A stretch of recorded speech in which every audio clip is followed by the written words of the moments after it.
on the field, a charging team that will not yield, and win the blue and silver wave. Stand and cheer the brave, rock, rock, rock. Go hard, win the game. With honor you will keep your fame. Down the field and gang, a Lions victory. Go Lions!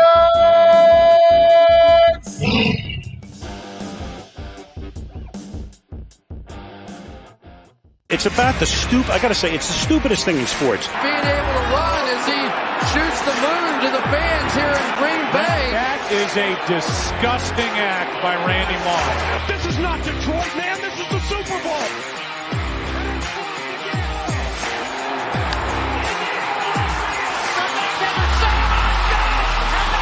Here we go. Down from the gun to the touchdown. This is BS Sports. And welcome in.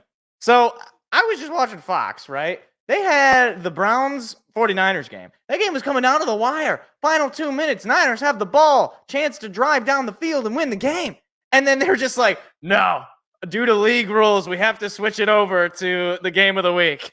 And so, oh man, look at this beautiful, the creamsicle. And wow, there is a lot of Lions fans there. Oh my gosh, there is a lot of Lions fans at this game. But the Buccaneers rocking their creamsicle jerseys. We got Daryl Johnston again. And Adam Amon. Isn't this the same? No, it was Daryl Johnston, but with Chris Myers. So, all right. I like Daryl Johnston. He's a good color commentator. But look, Lions coming in. A little bit healed from their injuries. Jameer Gibbs still out. Brian Branch still out. But Amon-Ra St. Brown back in. That's going to be a big weapon for this offense that was missed last week. Well, missed in a sense. Like, as in, we didn't have him. Our offense was really, really good.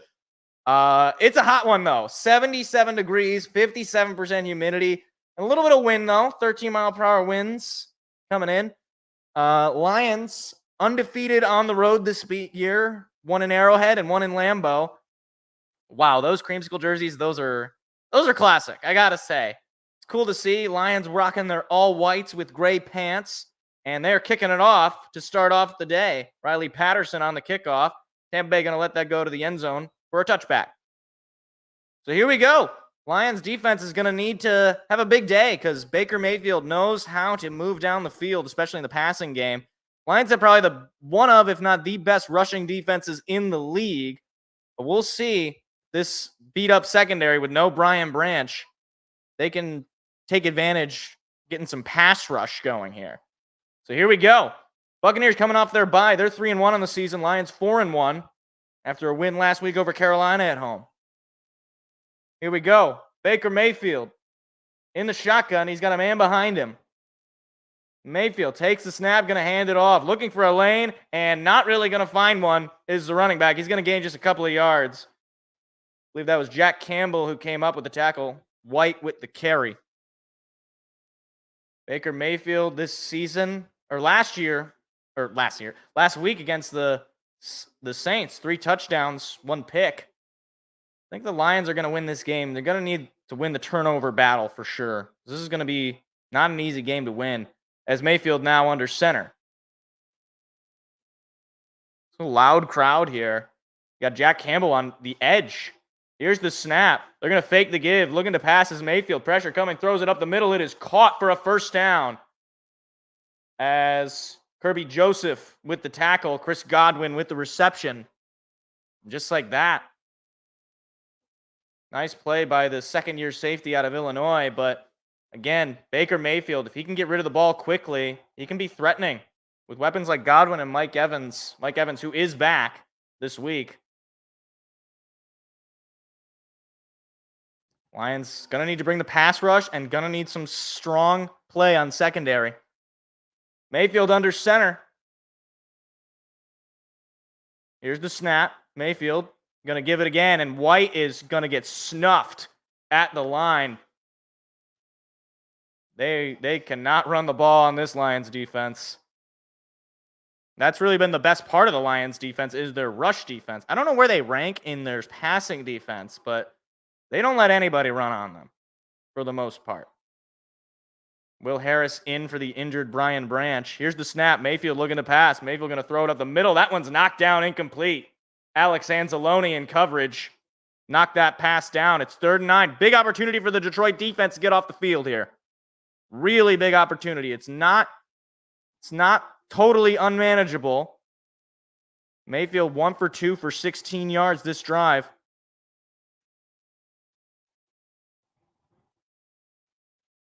Here we go. He's lined up in the shotgun. He's got White to his left.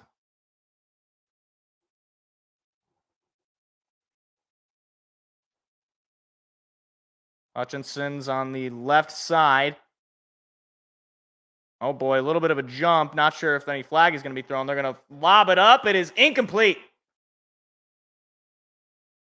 Rachaad White couldn't come up with it. And a 4th and 9 means the punt team is out for Detroit. Nice stop there on defense. Alex Anzalone again in coverage. Able to get some contact on Rachaad White. Pass was a little high for White. And back-to-back incompletions from Baker Mayfield end the drive as Khalif Raymond is out for the punt return. Just short of midfield were the Bucs this drive. Here's the snap, and there's the punt. Up and away, and Khalif going to take this one out from inside the 5. Khalif breaks a tack. Oh, no, he's going to be taken down from behind. Khalif Raymond just passed his own 10. Unable to break off a big return. So here comes Jared Goff in the offense, minus Jahmyr Gibbs.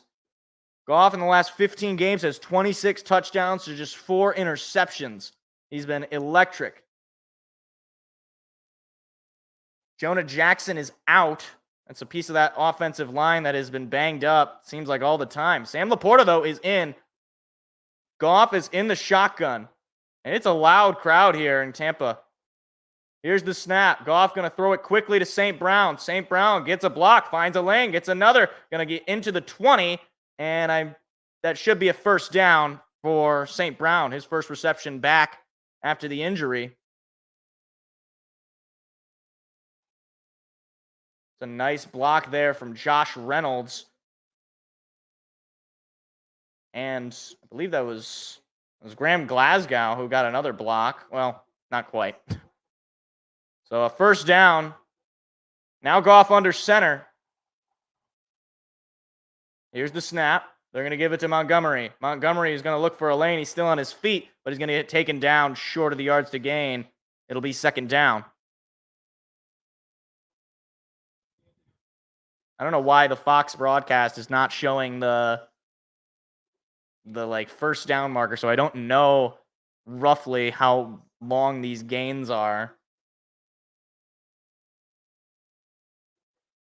6-yard gain on that last run from Montgomery. Now Goff is in the shotgun. He's got Montgomery to his right. St. Brown is lined up on the left side. Here's the snap. Goff looking to pass. Goff has some time. He's going to throw it. It is caught. That is Big Sam Laporta with the first reception of the day. And he continues to make his case as one of the top rookie, and not even just rookie, but top tight ends in the league. And a big game there for Detroit. Sam Laporta just been Mr. Reliable alongside Amon-Ra St. Brown. Now just shy of midfield are the Lions. Goff under center. Moves a couple of men in motion. That's Laporta and Brock Wright. A couple of tight ends in this. Here's the snap. They're going to fake the give. Pressure is immediately coming. Goff's got to throw it away, incomplete. 2nd and 10 for the Lions. First incompletion of the day for Jared Goff. That play did not develop well. Jamison Williams is snapped in here for the first time. He's still looking to be added into this offense. 1st-round pick. Was injured his rookie season. Then coming off of the suspension a little early this season. Only a couple of catches last week for 2 yards. He's on the left side. Here's the snap. They're going to give it to Montgomery, and why not? Because Montgomery's been very reliable. Or no, that was Khalif Raymond on the handoff. He's only going to gain 3 yards. 3rd and 7. And in comes David Montgomery again. So now 3rd and 7. First 3rd down the Lions offense has had to face in this drive. And it's not an easy one.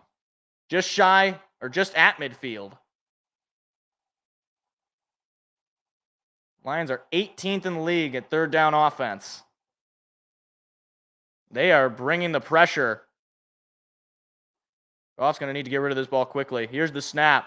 Pass is coming. Pressure is coming. He's got to throw it. It is incomplete. Nobody home. No flags. And there was nobody who could stop that defense, because that was just a blitz like I've never seen. Goff had to get rid of it. And the Lions offense stays on the field a little bit longer than the Bucs, but unable to come up with anything. Special teams unit comes out. Lions going to punt it. Here's the snap. Jack Fox punts it up and away. This one is going to be fair caught inside the Buccaneer 10. So the Bucs going to take over. No score. 10-12 to play in the opening quarter. I mean, that's what they had 11 guys on the D line there on that last drive, on the last play. I was like, oh geez, he's got to get rid of the ball quick, and he did, but there was nobody home. That play did not have time to develop at all. So did San Francisco end up losing? What happened to that game? They'll probably update it.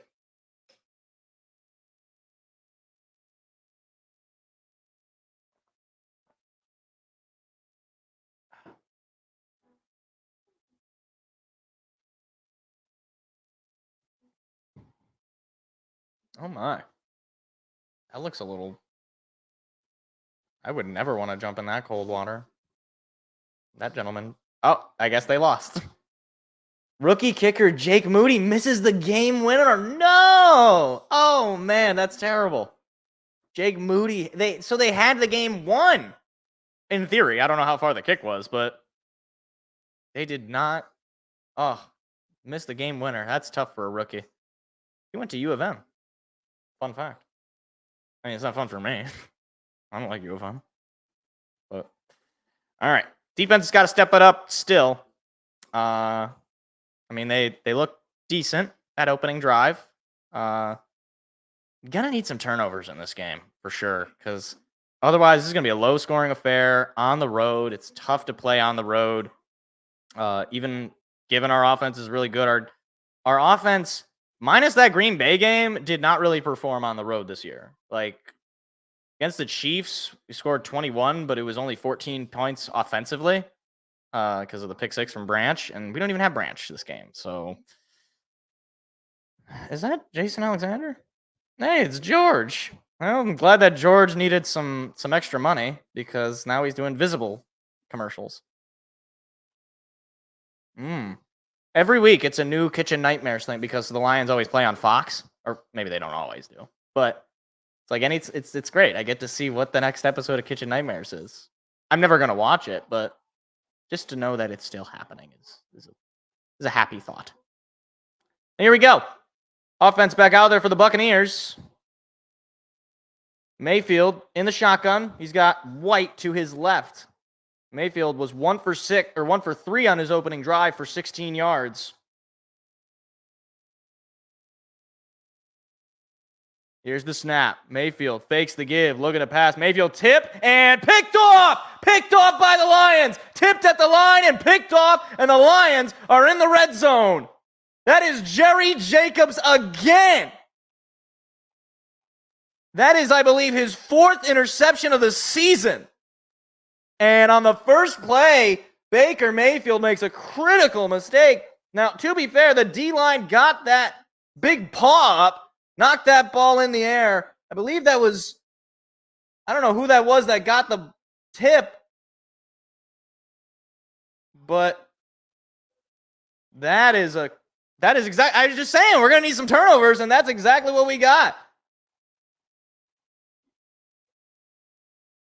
So 1st and 10 for Detroit inside the red zone. Goff is 2 for 4 entering this potentially short drive. That was Isaiah Buggs with the tip. Thank you, Army and Man. Appreciate the look. 10:08 to play in the opening quarter. Lions knocking on the door. Good on Isaiah Buggs. He has shown out after not playing the first, I believe, couple of games. Lions exit the huddle. Jared Goff under center. He's got Montgomery in the backfield. Moves St. Brown in motion. Here's the snap. Fakes the give. Going to throw it to St. Brown. Why not? And St. Brown's going to run out of bounds for a gain of maybe 4 or 5. Gain of 4 on that last play.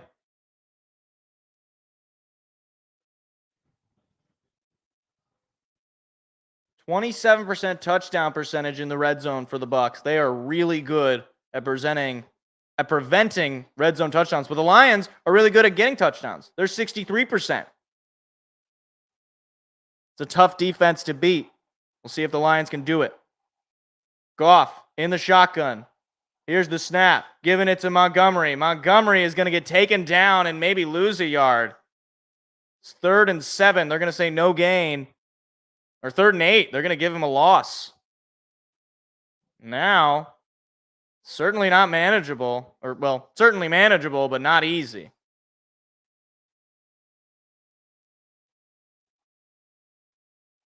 See if the Lions take a shot at the end zone or if they're going to just try to extend this drive and get the 8 yards and take their time.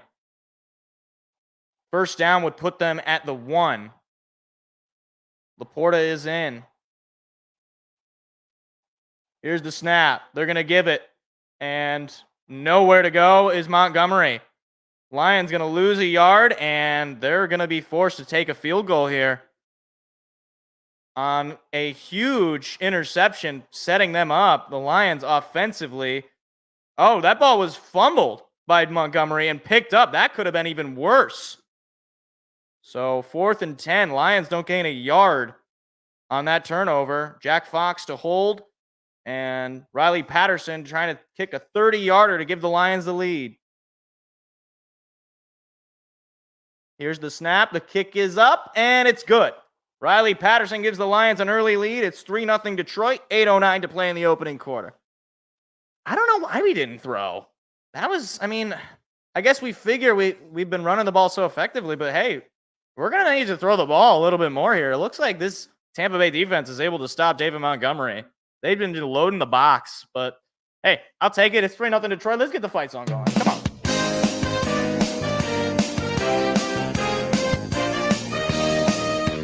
Forward down the field, a charging team that will not yield.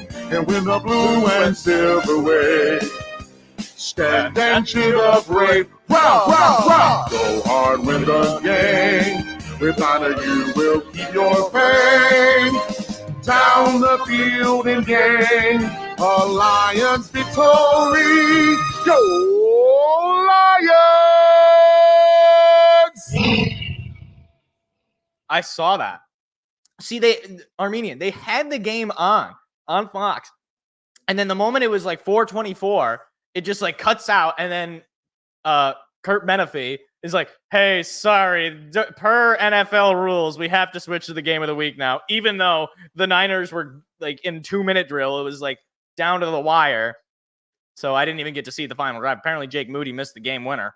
So it's unfortunate for the Niners, but it's certainly, if the Lions can pick up the win here, I think at that point we would be tied for first place in the NFC, right? I mean, barring the Eagles still have to play today, and we got to see how they play. They do have to play, right? Who are they playing right now? Yeah, they're playing the Jets. So, could put us tied for first in the NFC if we can pull off the win. So, no pressure. But hey, I gotta say though, hats off to the defense of the Browns, because they had a game plan and they snuffed out that 49ers offense. Now, to be fair, McCaffrey and Debo go down, Brock Purdy looks a lot more pedestrian, which definitely goes towards the theory about him not being that good of a quarterback and just being a result of his system. But I don't know. I mean, it's hard to just immediately make an adjustment when your guy goes down, but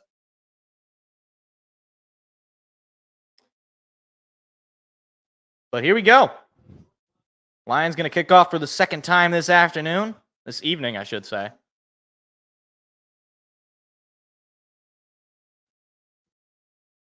Riley Patterson out for the kickoff again.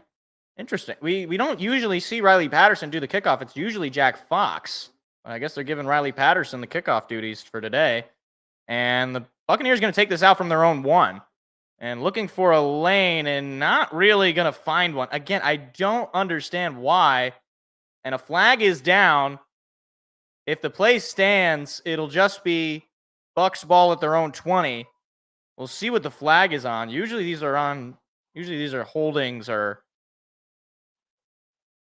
but we'll see. And there's going to be a holding on the receiving team, and that's going to pin them back even more.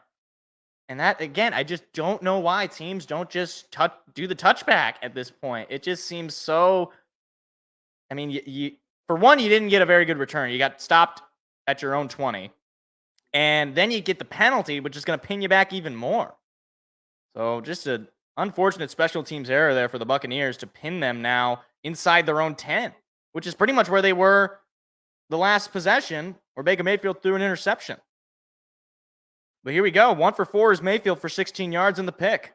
He's under center this time. He's calling for something.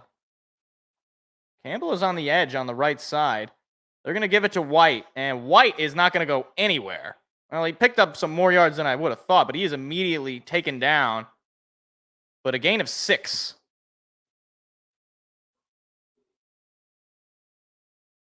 I believe that was Jack Campbell who made the tackle.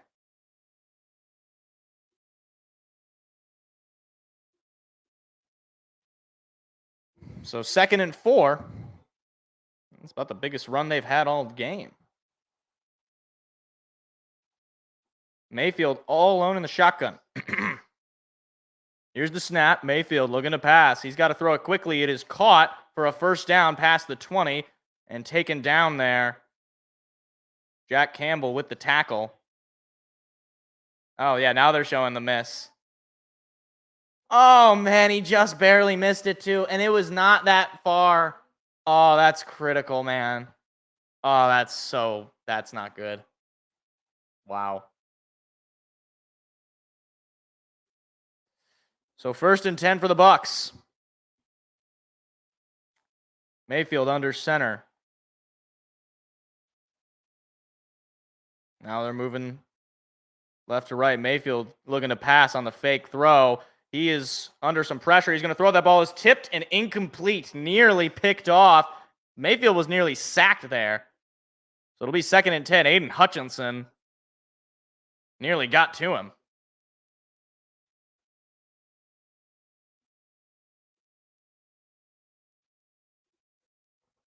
So clock stops at 6:39. And Aiden Hutchinson continues to just be a pressure connoisseur. Seems like every other play this guy gets pressures. Mayfield in the shotgun, a man to his left. Takes the snap. He's going to fake the give. A quick pass to the right side. He's going to be chopped up, but they're going to say, is he down? Yeah, they're going to say he was down. He started to move as if he wasn't, but they're going to say he was down. That was Jerry Jacobs with the tackle and a loss of a couple of yards, 3rd and long.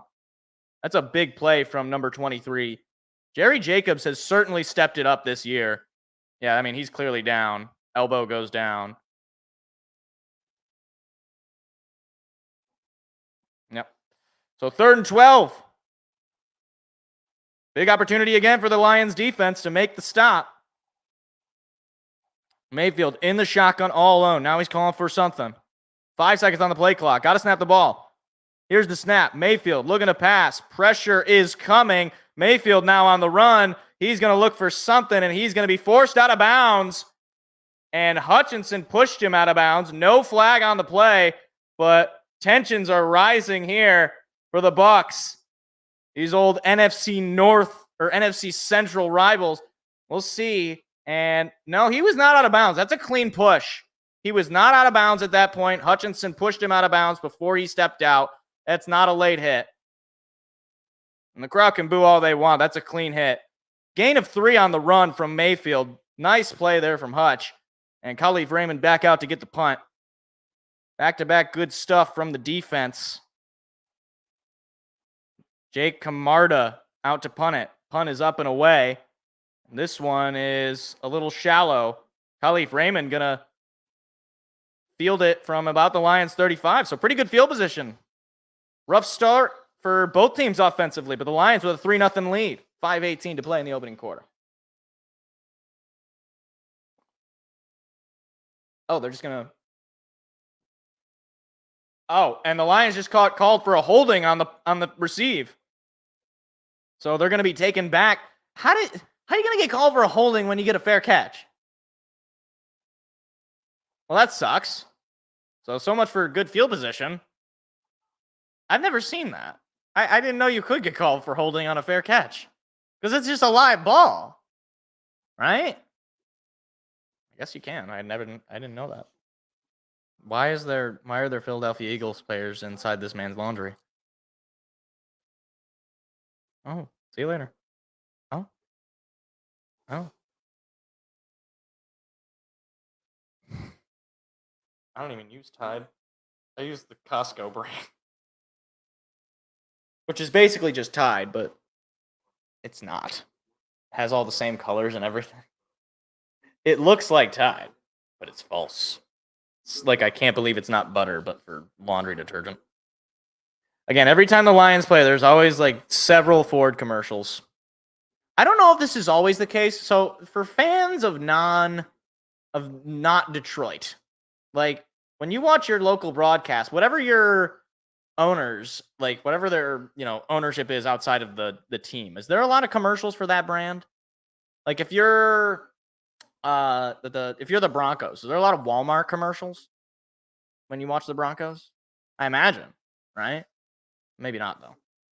I know Ford is also just a sponsor of the NFL in general. Well, naturally, one of the people that are owners is a Ford. There's an entire stadium named after them. But I'm not even sure where some of these. I know like the Raymond James Stadium is the Bucs Stadium, but I don't know that the owners are from Raymond James. Is there... I don't know. I don't even know the other stadiums. Gillette? Do the Kraft family, do they have a share in the men's grooming industry? I have no idea. Oh, I'm so excited. ALCS tonight. Little Rangers Astros battle for Texas. That should be fun. Look at that pirate ship. That's the coolest thing that they got in this stadium is that pirate ship, man. Lions outscored their opponents in the first quarter 48-10 this season. That leads the NFL. So far, they lead 3-0. Goff under center. Jamison Williams is in on the right side. Here's the snap. They're going to toss it over to Montgomery. Montgomery's going to look for a hole in a lane. He's going to get chopped up for a gain of just about 5. Or 4. They're going to give him just 4. 2nd and 6. I got to say, this Tampa Bay D-line has done a pretty good job of limiting the Lions' ability to run the football. Really hasn't been a big run from David Montgomery. So they're going to force the Lions to pass the ball a little bit more. Now Goff still under center.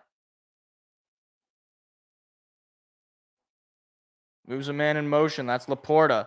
Takes the snap. Fakes the give. Looking to pass. Going to throw it to Laporta behind the stick. And Laporta is going to be taken down at the line. So it'll be 3rd and 6. No gain on that last play. This defense for the Buccaneers is tough to beat. Lions offense has not managed to get really many big plays. A couple of plays from St. Brown and Laporta on the passing game, but other than that, not a whole lot of progress down the field for Detroit. You got to wear this defense down, that's for sure. Goff is in the shotgun, a man to his right. Here's the snap. Goff looking to pass. Pressure coming. Throws it up the middle. It is caught by Amon-Ra St. Brown for a first down. And Mr. Reliable makes the catch to keep the drive alive. And that was in coverage, too. That's a nice throw from Goff and an even better catch from Amon-Ra St. Brown.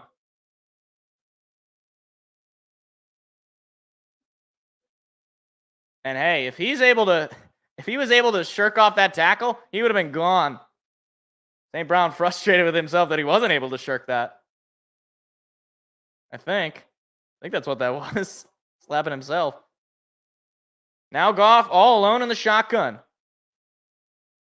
Here's the snap. Goff looking to pass. Goff has some time. He's going to throw it up the middle to Khalif Raymond for about a 5-yard gain. Lions now at midfield. 2nd and 5. Final 3 minutes of the opening quarter, counting down. Lions up just 3-0 after an interception led to a field goal. Just 12 plays of offense for the Lions and 55 total yards. They have the Bucs beaten both of those regards. 45 passing yards for Detroit and just 10 rushing yards. Reynolds moves in motion. Here's the snap. Goff going to give it to Montgomery. Montgomery trying to find a hole, trying to force his way through. Whistle's going to blow the play dead. Just about maybe 3 or 4 yard gain. It'll be 3rd and short. 3rd and 2, gain of 3 on the run from Montgomery.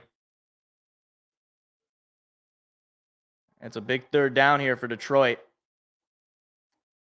Just need a couple of yards here. We'll see what Ben Johnson can cook up here. Goff in the shotgun. Laporta is on the right side. Here's the snap. Goff looking to pass. Goff has some time. He's going to lob it up to Laporta, who gets the pass broken up. Incomplete. No flag. 4th and 2. And I would imagine the punt team's got to come out for Detroit. And Laporta, I mean, he nearly came down with it. He had, just unable to hold on. David with the breakup. And the Lions going to punt it. Here's the snap, and there's the punt. Skies it to inside the 10, but it's going to roll into the end zone for a touchback. Man, neither team offensively able to get anything going, but the Lions holding on to a 3-0 lead. Bucs take over 1:35. Jeez, man.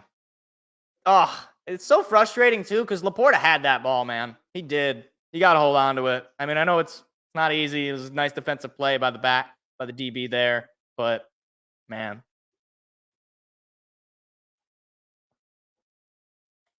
Yeah, it looks like we're going to be seeing a bit of a defensive game. At least in the opening quarter, we've seen nothing but defense. Or lack of offense. I never really know what it is. I never know if it's just the defenses are really good or the offenses are just playing really bad. I feel like in this case, the defenses are playing really good because we can't run the ball at all. And, I mean, St. Brown has looked fine. Laporta, he had that one play. Other than that, we really haven't gotten anybody else involved.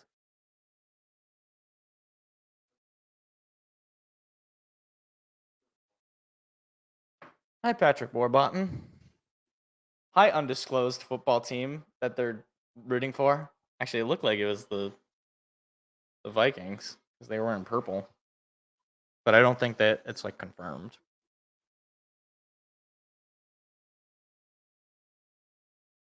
Oh, man.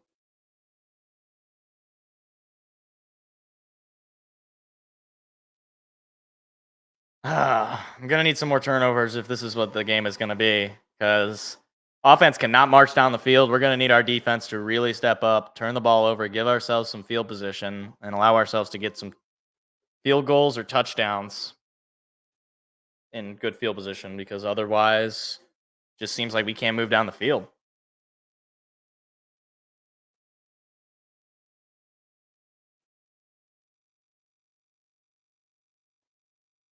Oh.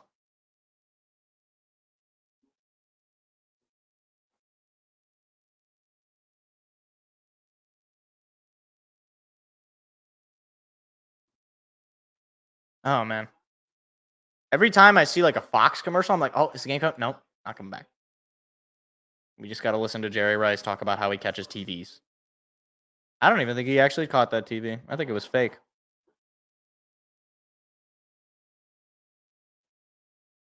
So yeah, Lions special teams definitely got beat there. He made it seem like he knew where the ball was. Campbell frustrated.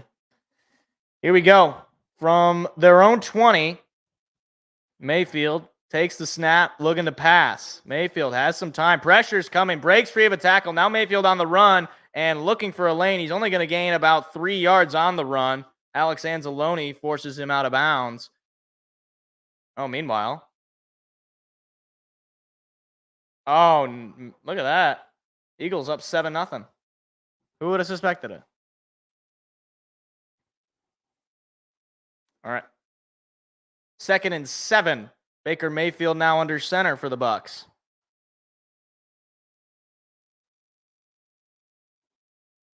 Just shy of the 25-yard line. Here's the snap. Mayfield handing it off, and nowhere to go is White. Lions rush defense continues. Show why it's so dominant. 3rd and 6, a gain of just 1 on that run.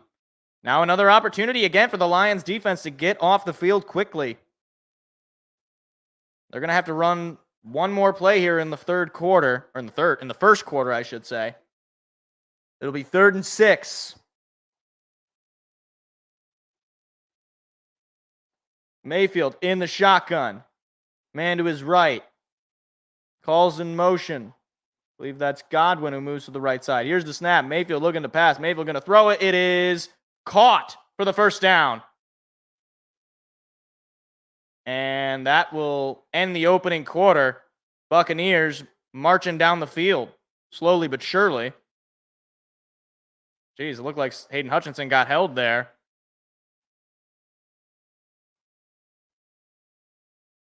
So 3-0 Detroit after 1, but the Buccaneers had the ball. Chance to tie it up or take the lead.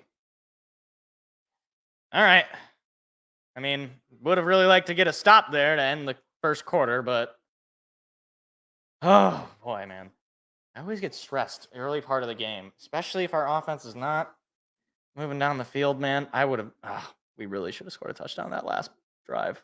Or that when we got that interception, I mean, hey, it's the lead. I'll take it, but would have really wanted a touchdown.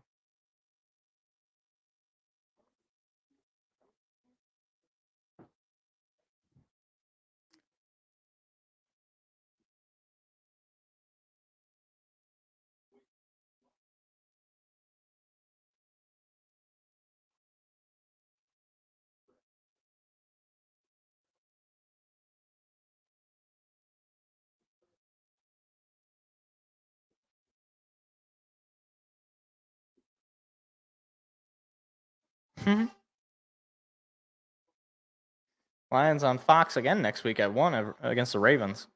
That's interesting. Ravens on Fox is always kind of weird. Also, this is unrelated. Is Kevin Harlan basically just like the Dolphins guy? Because it just seems like Kevin Harlan gets all of the Dolphins games. What does he do when the Dolphins are on a bye? Does he get a bye? He might, depending on how many games there are. Yeah, he could.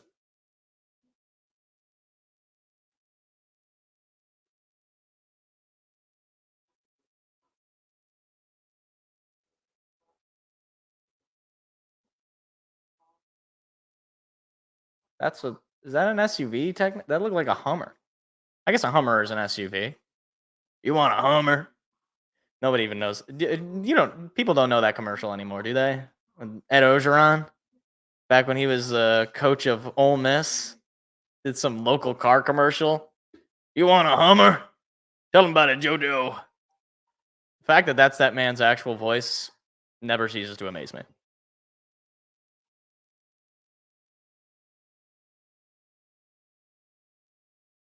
Yeah, I was okay with the first WoW ad. I didn't need to see any more.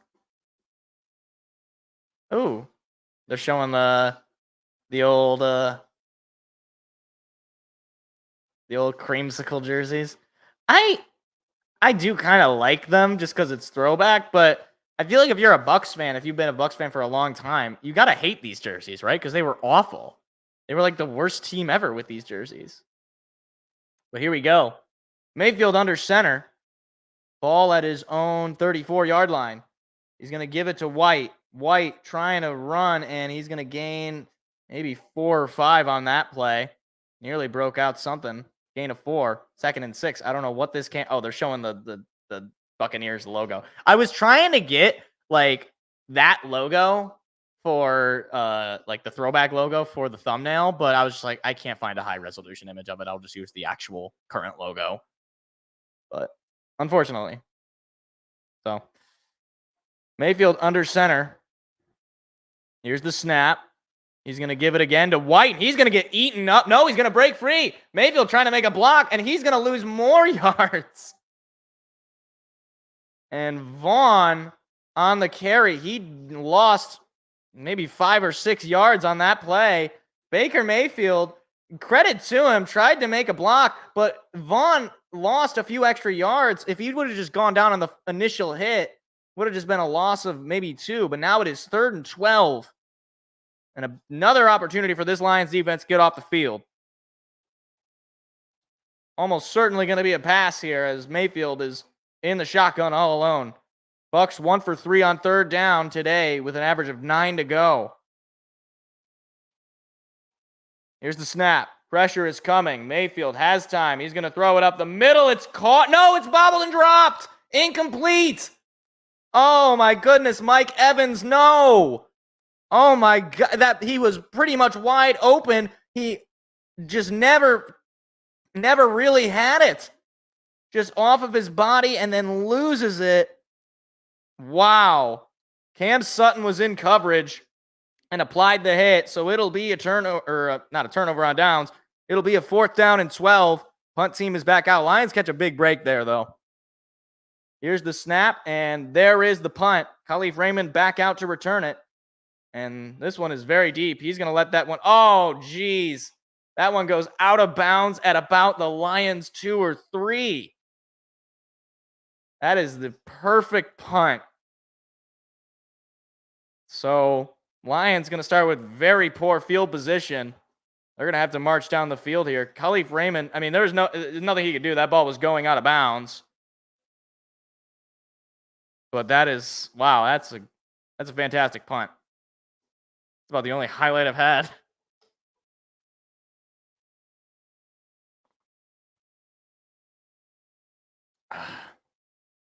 Shout out to Mike Evans, though, for dropping that ball. That made me a little nervous because I was like, oh my gosh, are they really going to convert that? And then Mike Evans just couldn't come up with it. That's very uncharacteristic of him, though. He catches that ball 9 times out of 10, and that was the one. But, geez, we're going to be pinned, though. I mean, it's like the worst, especially given our offense has just not moved down the field at all. I mean, like, even if we just stayed on the field for a long drive, just wear down the defense so that you can pull off those big plays to, like, finish the game off near the stretch. That's why it's important for our defense to get off the field quickly so that their defense is constantly on the field. This Killers of the Flower Moon, though, that's like a good movie. That's a good looking movie. Would I see it in theaters, though? I don't know. Hopefully the run game gets going. Yeah, I don't know if that's a possibility, honestly. They have been very good at stopping the run. So you might have to just have Jared Goff try to sling it or just dunk and dime it. Because they've been very good at just stopping the run. I think the biggest run Montgomery has had is like for maybe 4 or 5 yards. But we'll see. I mean, obviously our O-line is hurt without Jonah Jackson. And we have like basically we're like flipping in guys, including Graham Gano, or Graham Glasnow, not Graham Gano. Graham Gano is a kicker. J-Mo does need to get it going, but they have not targeted him so far, and he hasn't really been in all that much, so not really. I mean, if he can become a factor, like if we could start throwing the ball to him, and he can start making plays on his feet, with Yak and maybe getting, deep shots, then maybe. But I think this is going to be just a burner. We're just going to need to sort of wear them down. And hey, you can wear down a defense with big plays like that. It's just a matter of if JMO is capable of making those plays. Jake Camarda, one of the top punters in the league, second in yards per punt. So here we go. Goff in the shotgun. Takes the snap, looking to pass. Goff going to throw it quickly. It is incomplete. Low to St. Brown, the target. And he wouldn't have gotten much of anything. There was a lot of creamsicle jerseys around. Jameson Williams checks into the game. I'm only saying that because it's really just a matter of when is this guy going to make a play. So now Goff still... No, he's going to go under center now. Moves right in motion. They're going to give it to Montgomery. Montgomery trying to find something, but he's only going to gain about 3. No, only 2 on that play, they're saying. Jared Goff pass for just 50 yards, 6 for 10. Unable to get anything going offensively. Final 13 minutes of the half. Lions will get the ball to start the third quarter. But so far, offensively, neither of these teams have been able to do much. Goff in the shotgun. He's got Montgomery to his right. Takes the snap. Looking to pass is Goff. He's going to throw it up the middle. It is caught by St. Brown, but he's taken down short of the yards to gain. 4th down. The Lions go 3 and out. Punt team's got to come out again. And just nothing from this offense in this first half. Amon-Ra St. Brown has been the favorite target of this offense, and he has not done much. I mean, well, he's done the most, I should say. Everybody else has been either not targeted or hasn't done much with their targets. Fox is out to punt it. He's going to punt it just at about the 2.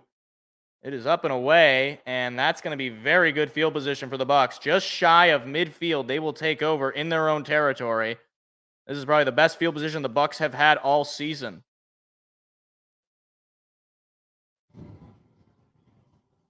Oh, look at this graphic.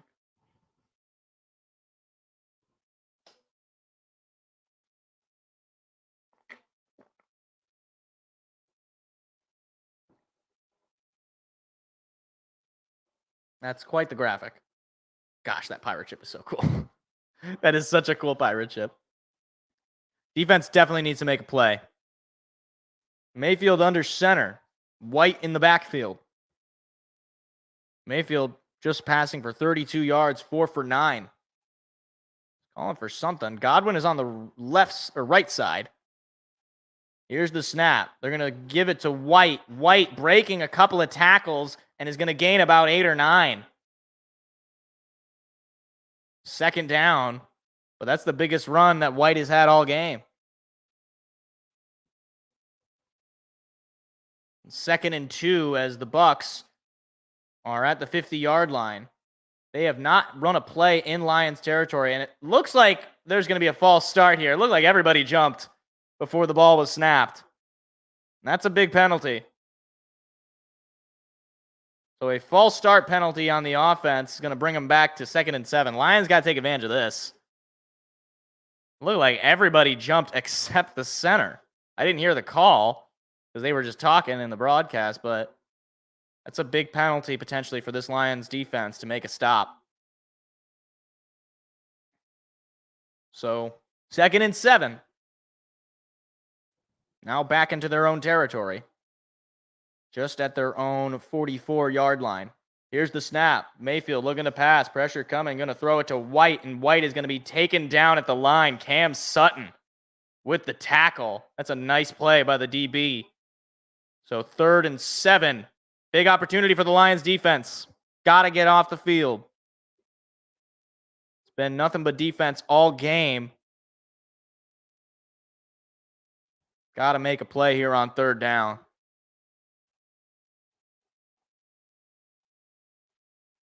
Clock continues to roll.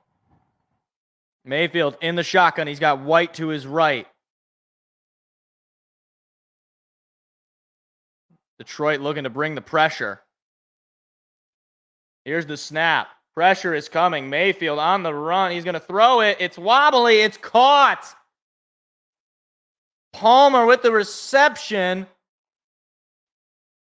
And now the Buccaneers are into Detroit territory for the first time today.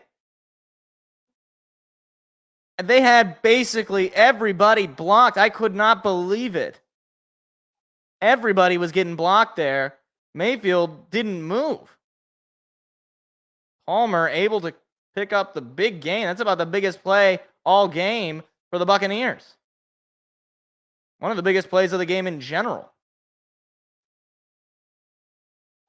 Here's the snap. Mayfield going to give it to White. White is going to get stuffed for a loss. Anzalone got all over him. It'll be 2nd and 10.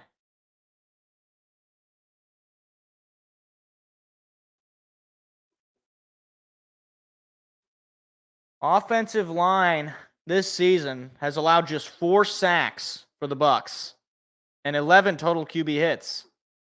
The fewest allowed in the NFL, and so far, no sacks on Baker Mayfield. Mayfield is in the shotgun with a man to his right.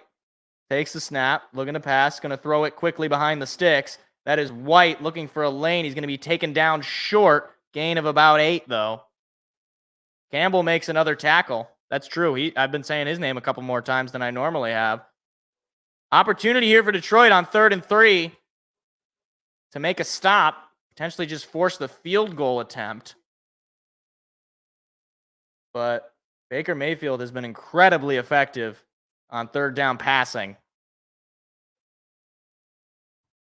3rd and 3. Mayfield, shotgun, man to his left. Palmer in motion. Snap, fake the give. Looking to pass, throws it up in the air. Incomplete. Flag comes in, though. And this will probably be on the Lions.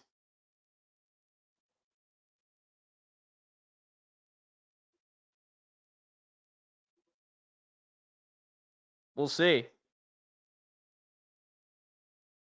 They're talking about it. I think it's going to be a 1st down, though.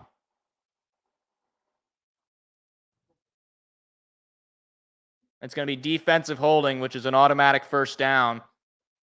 And you can't give them the play like that. It was Will Harris who was called for the hold.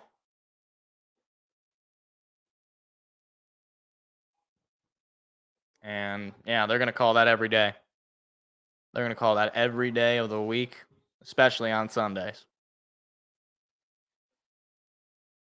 So, 1st and 10.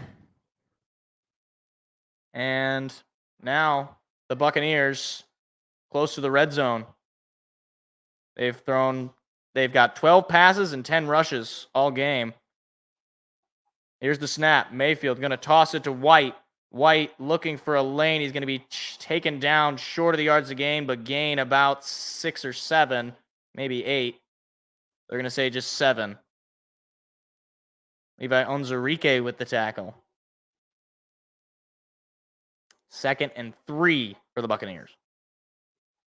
Again, the Lions are going to need some turnovers if they want to turn this. They want to fix this right now. Bucs in the red zone. Maybe some penalties. Right now, Buccaneers offensively are cooking. Mayfield under center. Snapped. Fakes the give. Pressure coming. Mayfield going to get rid of it quickly and knocked down. That was Alex Anzalone in coverage. 3rd and 3. Opportunity here for Detroit. You got to make a stop here. I mean, you've had to make a stop here for the past couple of plays. Good on Alex Anzalone to get in coverage and knock that ball down.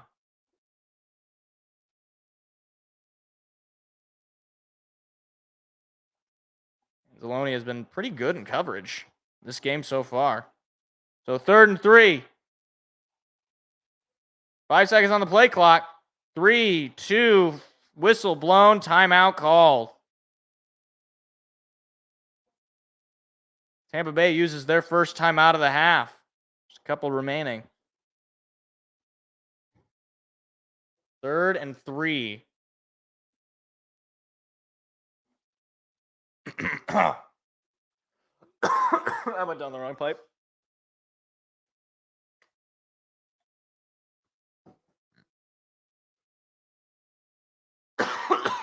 Ah. 215 straight attempts without an interception in the red zone for Baker Mayfield. He has been very careful with the football in the red zone, needless to say. See if what the Lions are going to do defensively here. They're holding on to just a 3-point lead, but the Buccaneers are certainly in field goal range. You want to force them to that field goal, though.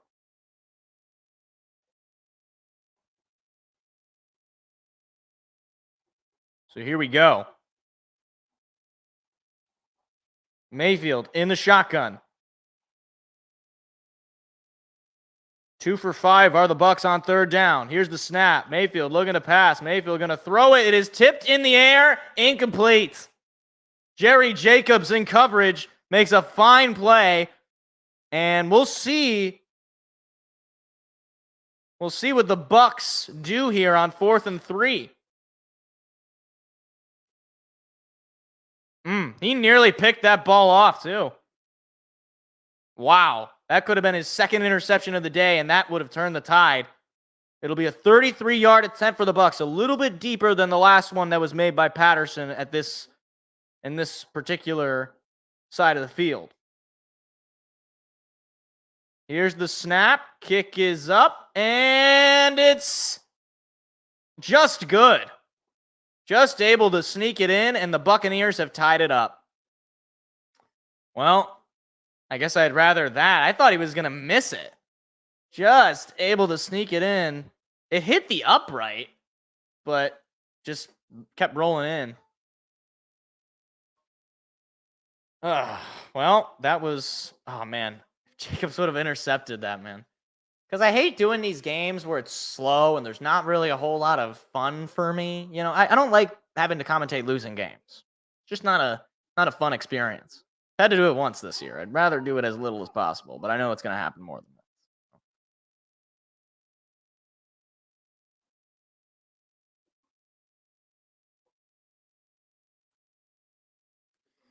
that. But hey, shout out to the defense though. I mean, they made the stop there, held them to the field goal, but offense has got to get something going, man. I mean, we just need to be able to have control of the football for a longer period of time.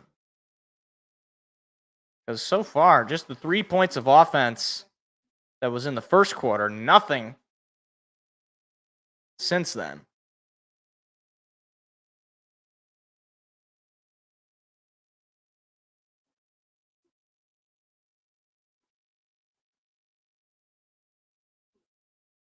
Where's this guy driving? Like, driving in like the mountains.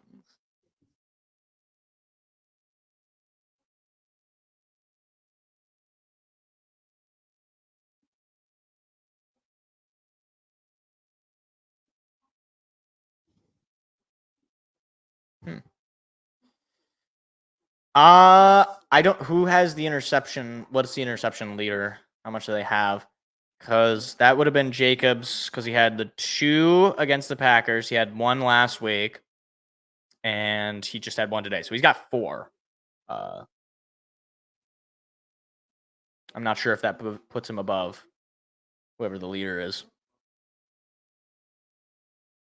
He's been pretty solid this year. I mean, in a role that he was not expected to have to fill, given the addition of Mosley and obviously, you had Branch and C.J. Gardner-Johnson and, you know, all those guys. But he's been... Yeah, it did hit the right upright and just snuck in. Well, if that's the case, then he's already got it with 4. Jeez, that guy's in a lion costume. He's got to be boiling. It's like 80 degrees there.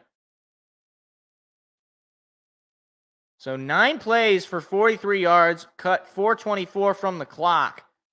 This was the first kickoff for the Buccaneers all day. And there it goes.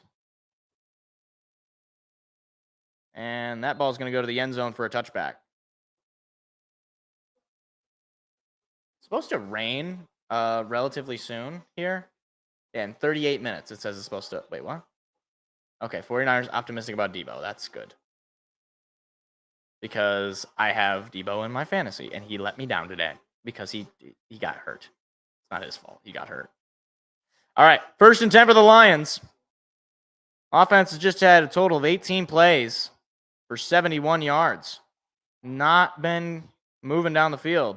Goff fakes the give, looking to pass. He's going to throw it to Montgomery in the backfield. Montgomery gets a block, finds a lane, gets free, breaks free another, past the 40, and taken down at about the 45. That's a big play, and a lot of Lions fans in this Tampa Bay crowd. And Montgomery is slow to get up. That is not good. David Montgomery on his back, slow to get up here.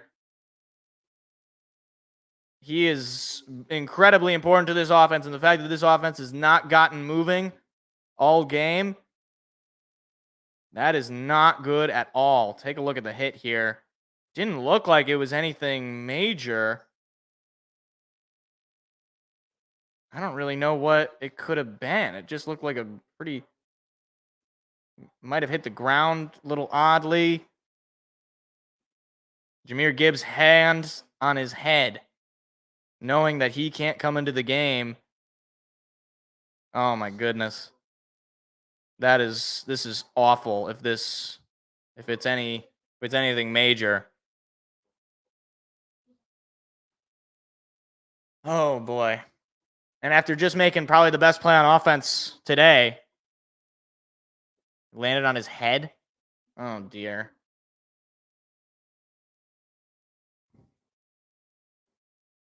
He's sitting up now.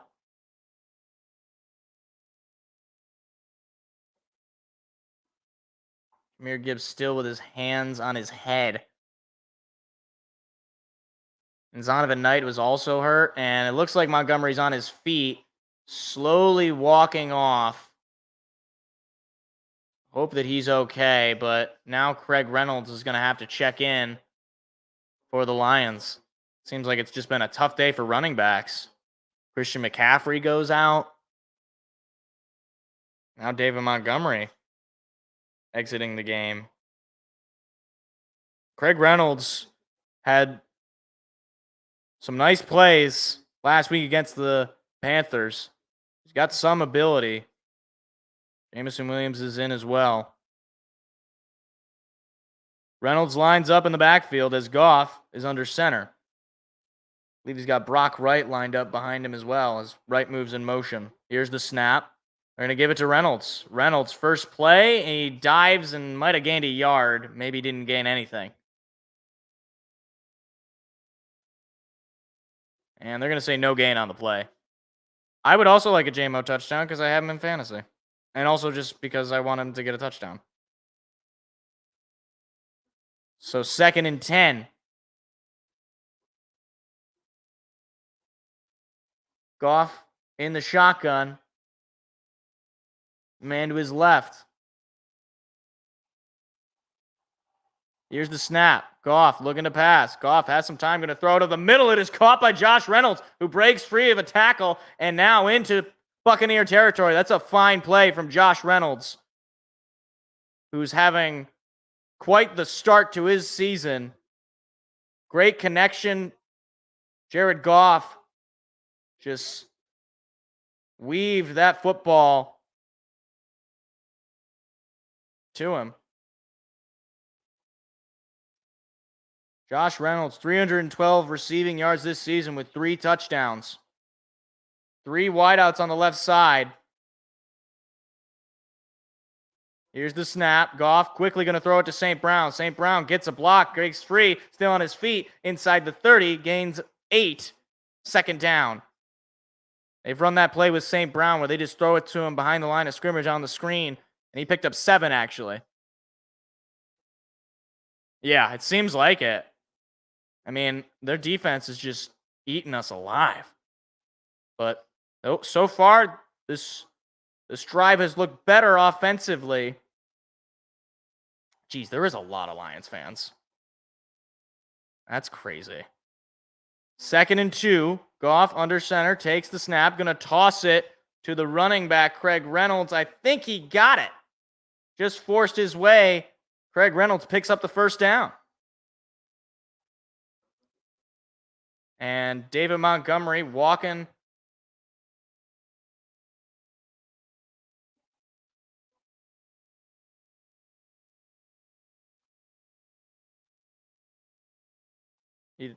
So David Montgomery able to walk on his own power, but he's exiting the field here. Looked like he was kind of touching his rib area. Here's the snap. They're going to give it to Reynolds again. And a whistle is blown. Flag comes in. It's going to be probably a false start. And it is. 58 called for the false start. That is Penei Sewell, the captain. It's unusual for him to jump. That, unfortunately, is not what you need.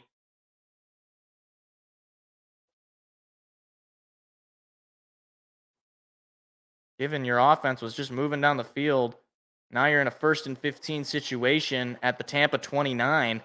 Gonna need a big play in this little possession here. Here's the snap. Goff looking to pass. Goff now on the run. Goff trying to break free, still on the run. He's got to get rid of it. What is he doing? He just ran out of bounds. He might have lost a yard. I don't know what he was thinking there. I think he lost a yard there on the run, or it looks like he didn't lose any, but I mean, all right. I guess if he didn't lose any, but could have thrown it away. And I guess on the flip side, he keeps the clock rolling here in the 2nd quarter by running and able to just reach the line of scrimmage for no gain. Now Goff is under center on 2nd and 15. It's a loud crowd.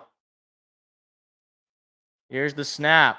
They're going to give it to Reynolds. Reynolds trying to find a lane. He's only going to gain about a yard. It is 3rd and long for Detroit. Going to need a big play if they want to keep this drive alive.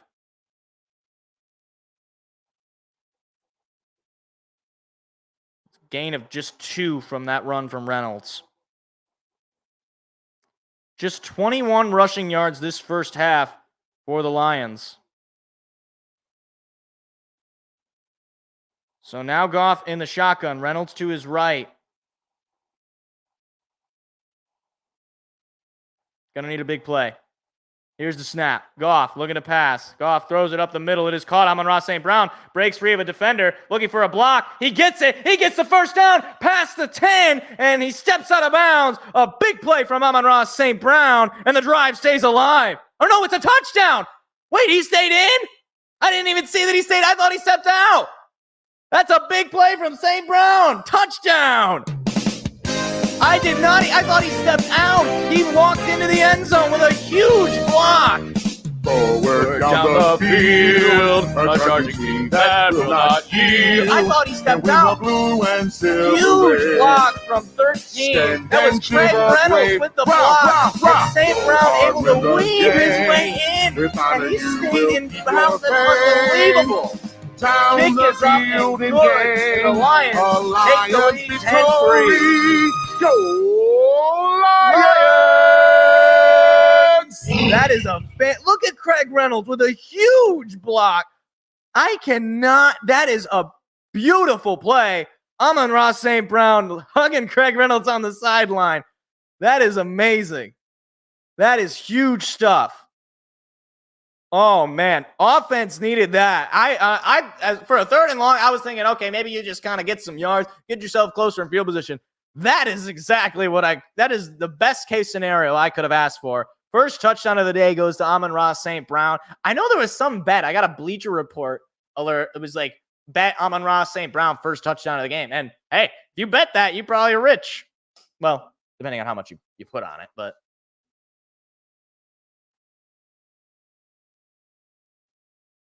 That is great.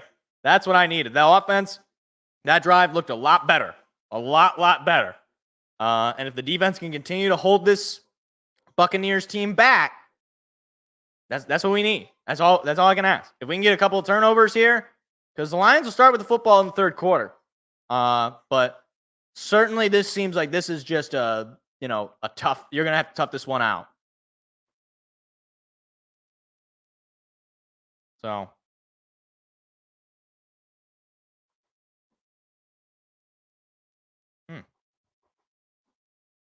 the Hoosiers landed a 5-star recruit in basketball, Indiana. Definitely not in football. I don't think any 5-star would want to go play football for Indiana. No disrespect to our Indiana Hoosier friends, because honestly, they're probably better than Michigan State this year.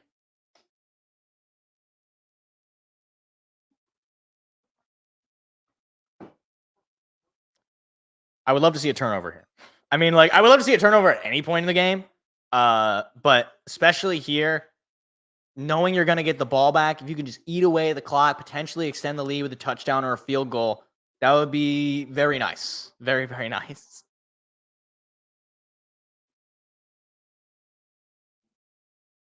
I can't. That isn't a. Craig Reynolds, hey, is he the best running back in the universe? No. There's a reason he's the third stringer. But that block, man, that was what made that play. So Goff in that drive was 4 for 4 for 75 yards. That is crazy. So Riley Patterson out to kick it off for Detroit for the third time today. And there it is. And the Bucs going to take this one out inside their own 10. Looking for a lane and forced out of bounds. Just at about the 20. Lions going to need to stop here, though, because there's still plenty of time.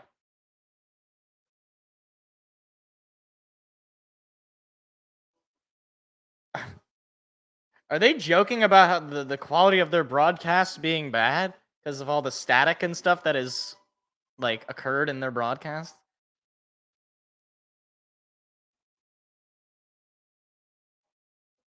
.235 remaining in the half. Mayfield in the shotgun. He's got White to his left. Here's the snap. Fakes the give. Throws it up the middle. It is caught for a first down. Otten with the reception. And a quick pass and run. Picks up a first down. And we'll see if they run another play here before the 2-minute warning. I don't think they will. They're still in the huddle. And it looks like I don't think they will. They're just exiting the huddle now. 5, 4, 3, 2, 1. And this will go to the 2-minute warning. So 2-minute warning. Lions up 10-3. Bucs have a chance here. Jeez, that's a perfect block, too, from Craig Reynolds.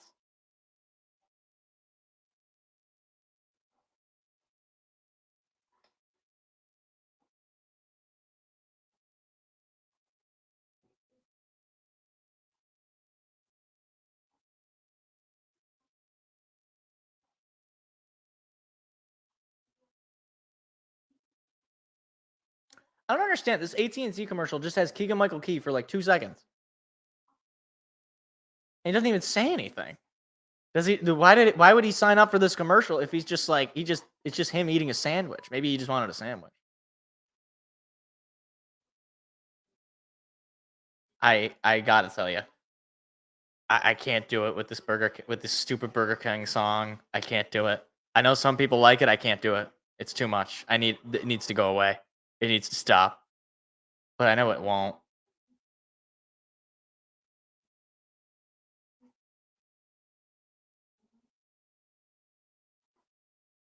Oh. Where does he live? In the Rocky Mountains? Away from society? In Montana or no? Oh, are there Rocky Mountains in Montana? I don't know if there are. I don't need to look at a map. Lives in Colorado in the mountains.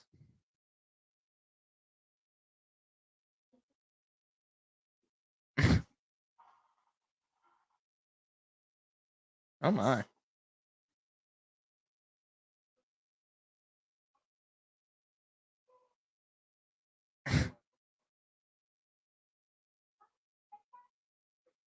I do like this commercial with the Geico with the vines that are just taking over this guy's or the weeds are just taking over this guy's family. I wonder how that story ends. Does he end up killing the weeds? Does he move?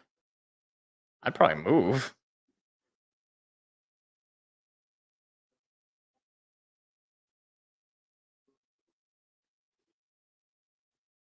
Ugh.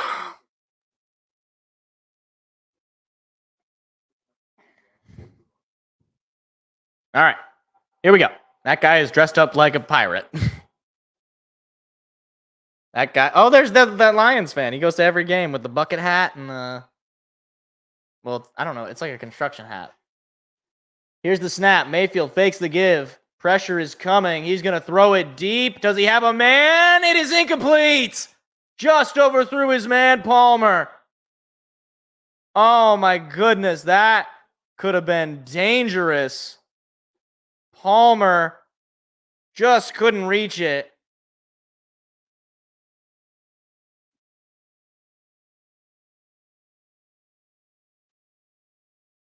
So incomplete, 2nd and 10.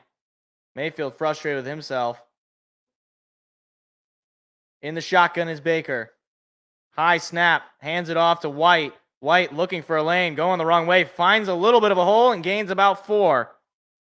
So it'll be 3rd down, and this is a chance here for Detroit. They still have all 3 timeouts. Tampa Bay has 2.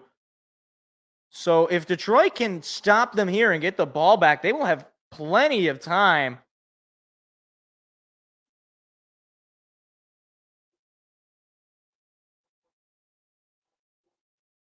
So a gain of 5 on that last run from White. 3rd and 5. Opportunity here for Detroit. Mayfield in the shotgun all alone. He's calling for something.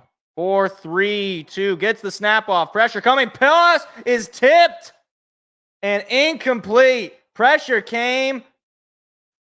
That is Okwara who came in and tipped that ball as soon as it left the hands of Mayfield. It could have been picked off if Okwara had a little bit more speed on him, but it'll be 4th and 5, and the Bucs have to punt it away, and the Lions, with 1:06 and all 3 timeouts, have a chance to extend their lead here.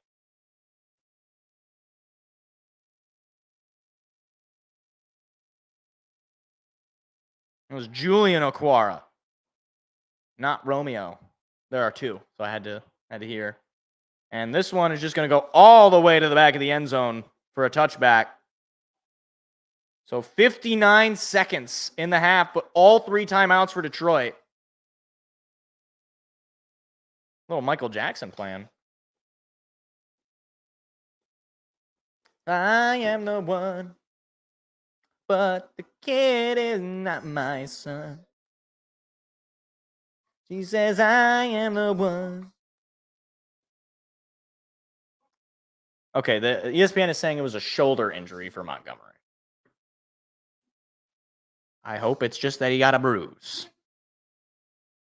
The Liberty Bibberty guy. Liberty Bibberty. Liberty Bibberty.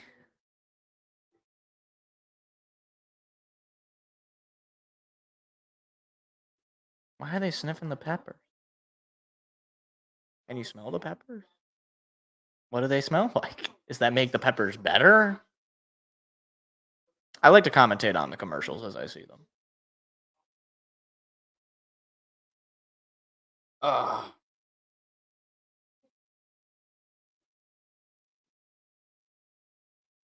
man. If we could go down the field here and score a touchdown, that would make me feel so happy. That would make me feel so happy. Please just do that, Goff and the offense. Just march down the field and get a touchdown. We have timeouts. We have the TOs. Just use them.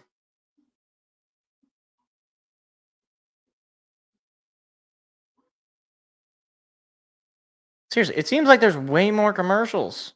Again, and maybe it's just, I think it's just, oh, look at generic teams.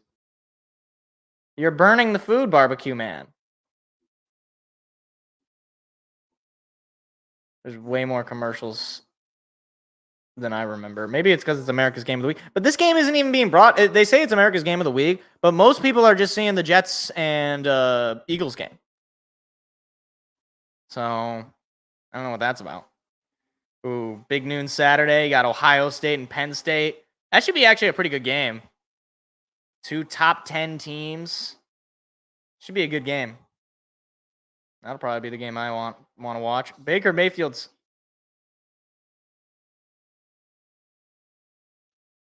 on his, look at his finger was bloody. Goff under center, takes the snap, looking to pass his Goff. Pressure coming, got to throw it up the middle, incomplete. Just missed Sam Laporta. Would have been a first down.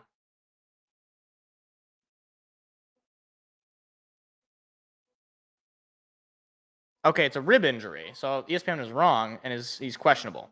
David Montgomery is questionable to return with a rib injury. Okay. I thought it was rib because he was feeling his rib.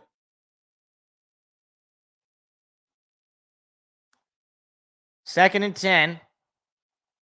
Goff in the shotgun. Takes the snap. Looking to pass his Goff. Pressure coming. Going to throw it. Nearly picked off. Target was Sam Laporta.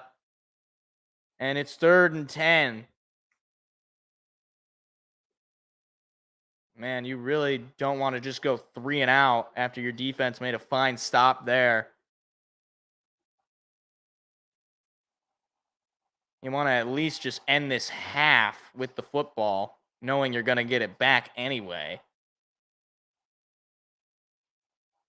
Goff is in the shotgun. Man to his left. Here's the snap. Goff looking to pass. Goff has some time. Going to throw it. It is caught by Josh Reynolds for a first down. Josh Reynolds continues to be a solid option on 3rd and longs. Timeout is called by, I believe, Detroit. Yep, Detroit uses their first timeout, and that's a clutch play from Jared Goff to pick up the first down. And Josh Reynolds, that's a fine catch. The ball was nearly behind him, and he's able to heave that in. That's a really nice catch.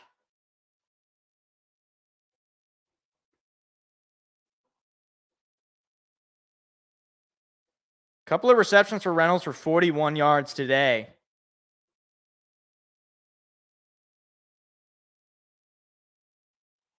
Goff in the shotgun again. Man to his left is Craig Reynolds. The snap. Goff looking to pass. Goff has some time. He's going to throw it up the middle. Nearly picked off. Again, target was Sam Laporta, and he just missed him. Boy, that was close again. And Jared Goff and Sam Laporta unusually off one another, off the hands of Devin White. 2nd and 10 for the Lions. 38 seconds remaining in the half. They will get the ball to start the second half. Here's the snap. Goff looking to pass. Goff pressure coming. He's going to be sacked. And that is not what you need. I'm surprised the Bucs aren't calling a timeout here. I mean, the clock is just rolling down here.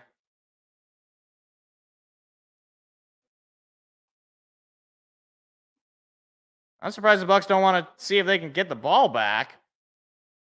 But now it'll be 3rd and long.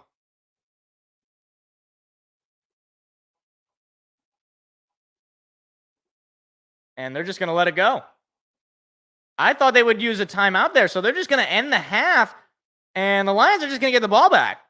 So the Lions able to at least end the half with the lead. 10-3 Detroit after 2. Jared Goff passing for 150 yards this half, 1 touchdown. Mayfield held to just 75. And yeah, I don't know why they didn't call timeout. They had to. I mean, like, there's no reason for them to. I mean, you get a sack. I figure you're like, okay, maybe we can get the ball back. I don't know. Maybe I guess they didn't think that. So we're gonna just get the ball back. Up 10-3. All right, let's see. Eagles, Jets. Look at Aaron Rodgers. Oh, it was a 7-3 game, but DeAndre Swift with a 9-yard touchdown. 14-6 Eagles over the Jets, 1:40 in the second quarter. Cardinals, Rams. Cardinals were up 3-0 at a point here. Oh my. Ooh. Oh, they fumbled a punt. Oh, look at the Cardinals, 9-3 over the Rams. Huh. Little Patriots Raiders. Oh, look at Jimmy G over his former team, Jacoby Myers. Raiders up 13-3, third quarter, 12-13 to go. But Jimmy G exited the game. Oh, the Texans ended up beating the Saints. 20-13. Meanwhile, yeah, there is a lot of low-scoring games this week. I mean, you still had the Jags Colts game, which was decently high scoring, and obviously the Dolphins, they just score a lot there. Lamar Jackson, though, not like amazing, but it's a half, so I'm gonna go to the bathroom. I'll be right back. So yeah, fun time.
All right, but I mean, looking at the box score here, St. Brown leading in receiving with 6 receptions for 66 yards. Montgomery, our leading rusher, with just 14 yards.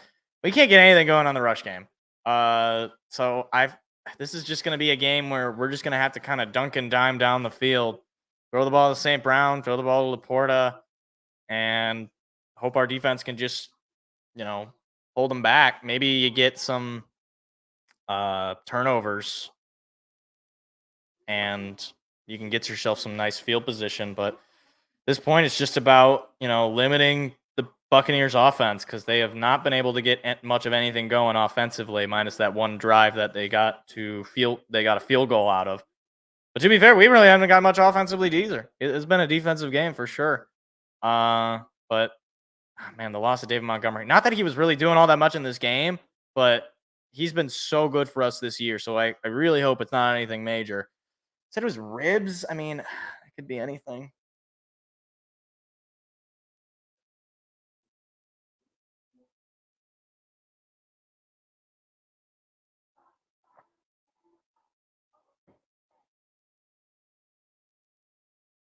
Mm.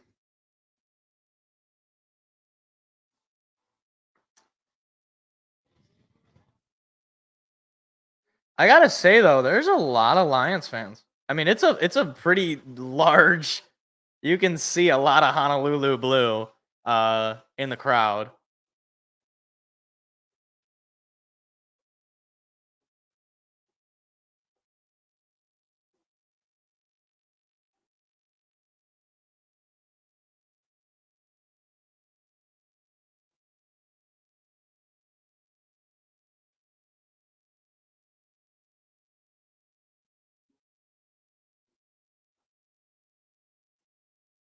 I gotta say, these whenever I see the ads or the previews for these shows, except for this terrible cartoon that they're trying to.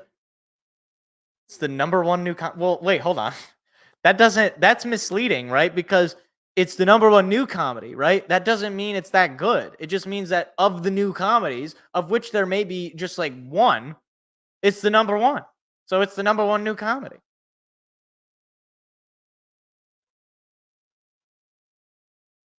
Why would anybody watch that? It looks so bad. Like the animation is kind of ugly. It doesn't it's just bad. It's just bad. Hi, Kurt Warner.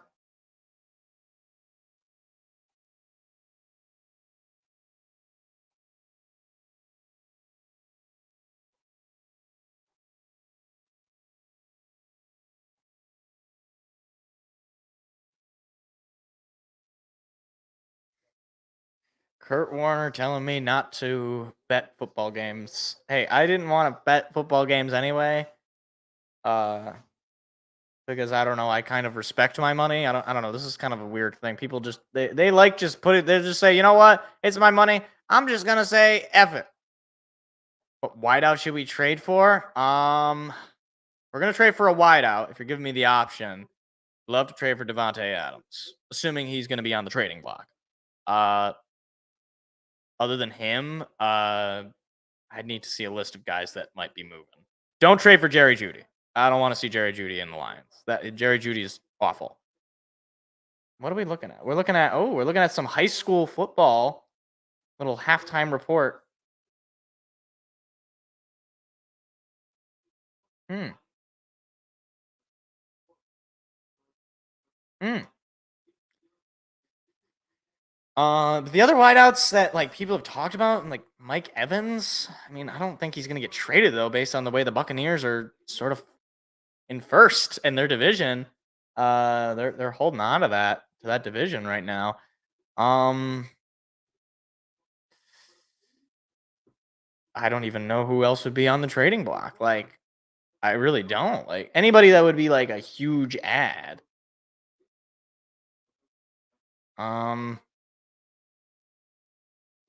I don't know. That pretty much. But I take Cortland Sutton. Cortland Sutton's he's pretty good. He's not like my top pick. I wouldn't be opposed to taking Cortland Sutton, but I don't know if he's gonna get traded. Didn't they just draft him? Oops. Cortland Sutton. I don't never. No, he did not. Maybe I'm just dumb. He's 28. I mean, this year, 25 receptions for 275 yards and 4 touchdowns. It's not terrible, but it's also like he's being played in like the most awful offense ever. I mean, he could probably have some use for us. It depends. Probably wouldn't give up too much for him though. He hasn't had he really hasn't had a great year though since 2019. Though he's always been like a above 50% catch rate guy. Yeah, I mean, I wouldn't be opposed to him. Yeah. I wouldn't be opposed to him. Again, it would have to be pretty cheap though. I wouldn't trade anything more than like a third or fourth round pick. I don't think he's not that good. And we'll see how greedy the Buccaneers, the Broncos want to be.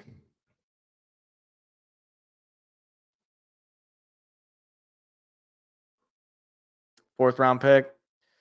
I'll trade a fourth round pick for Cortland Sutton. I mean,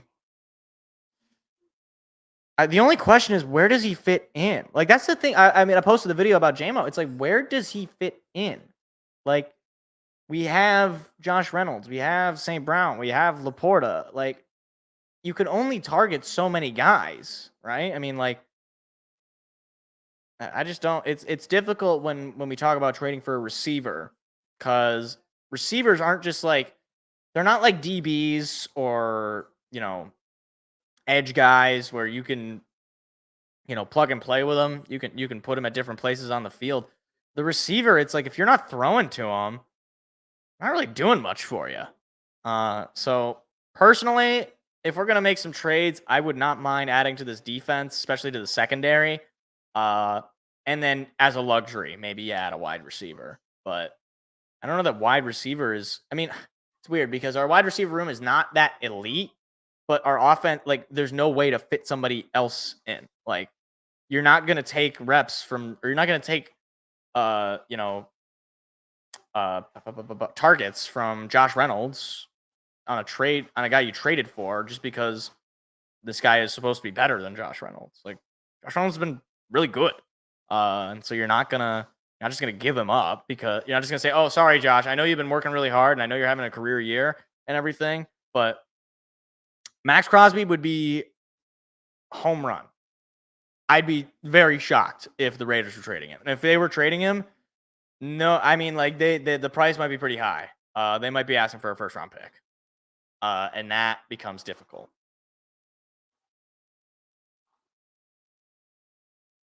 The only thing though is our first round pick, assuming we're gonna continue our momentum here and keep going and be a good team, first round pick is not gonna be that worth.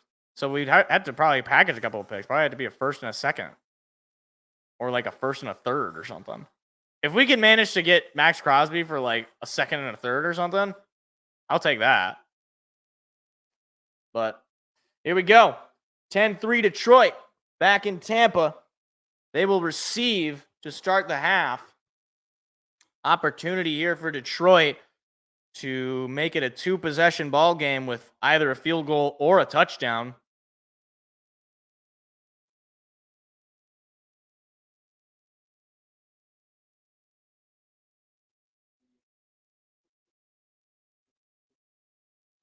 It's got to be cooling down in Tampa as the game goes. It was like 80 degrees when the game started, but now the shade's starting to come in.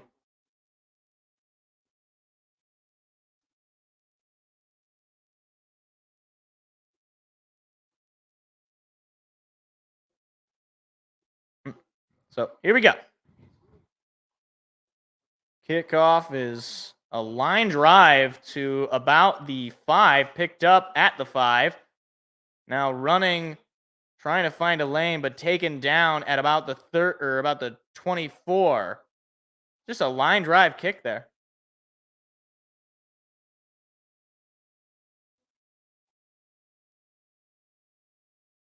All right, negative on the X-rays for Montgomery.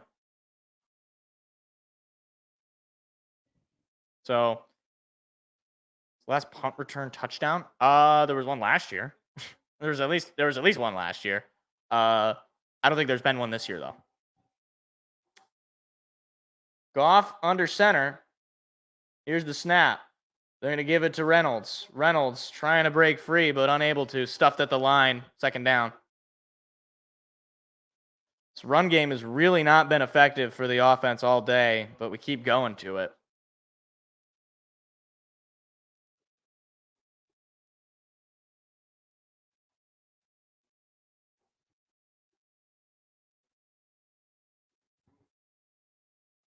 Second and 10.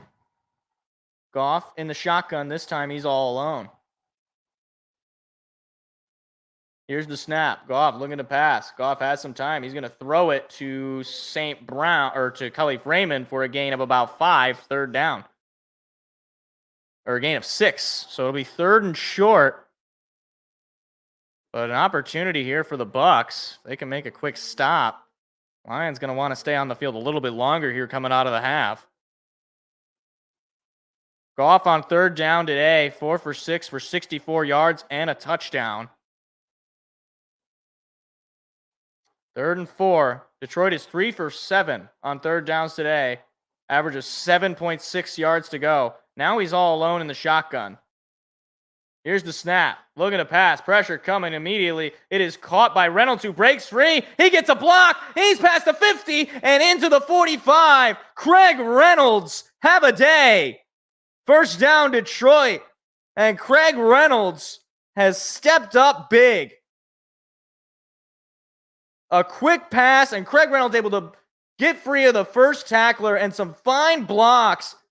And that's just great stuff from Craig Reynolds, who has stepped up big. 1st and 10 for Detroit. They are into Buccaneer territory. Goff in the shotgun. He's got Reynolds to his right. Here's the snap. Goff looking to pass. Goff has some time. He's going to throw it to Laporta. It is caught. That's Brock Wright, who gains about 6 yards. Hey, man, yeah, you're right. These screenplays, these little just kind of quick throws, defense is bringing pressure, and they lose a lot of guys there. We've been picking up a lot of our big plays on these screens.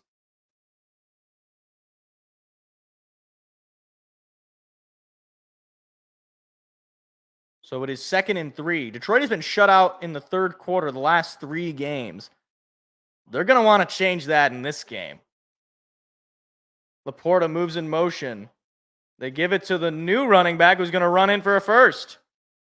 That was Ozigbo, who got some preseason snaps for the Lions, and he picks up a 1st down.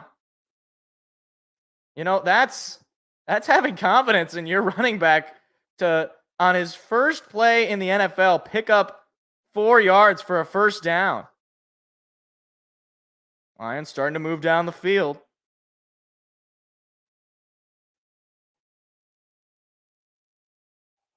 Now at the Buccaneer 31. Reynolds is in the backfield. Here's the snap. They're going to fake the give to Reynolds. Goff under pressure. He's got to throw it incomplete. Had to get rid of it. 2nd and 10. And again, this O-line has really given up a lot of pressures to Jared Goff. The lack of Jonah Jackson certainly showing. Yeah, and that's a good move on Jared Goff. Just get rid of that football. So 2nd and 10, 11:25 to go in the 3rd quarter. Goff lined up under center. Here's the snap. They're going to toss it to Reynolds, and Reynolds is going to get taken down for a loss. And now it'll be 3rd and long. 3rd and 13.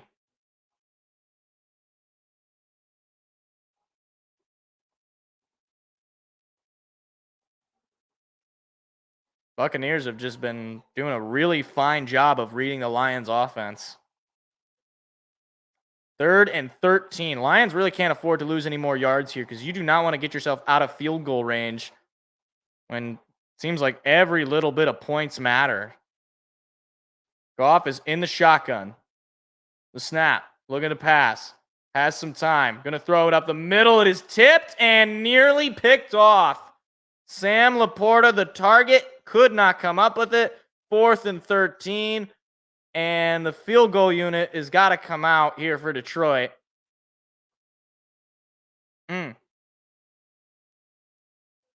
And, oh, man, that's just good coverage again.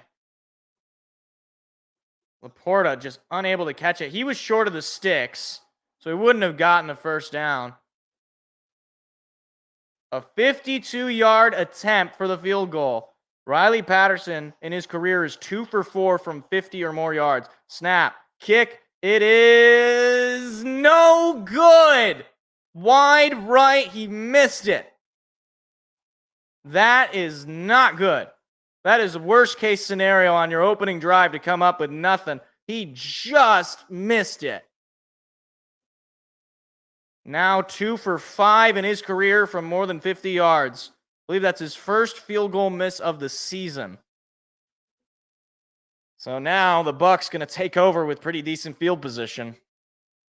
Man, that sack killed us. Or that loss on the run, that killed us.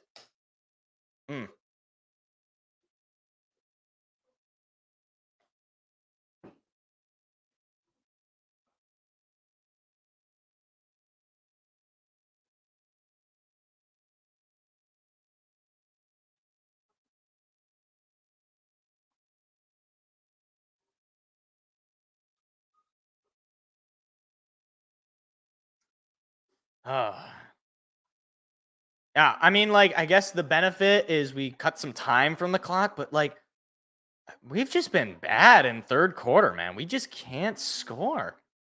Now, hopefully the defense can sharpen up and just keep us in the game, but I hate to be in these one possession games down the stretch.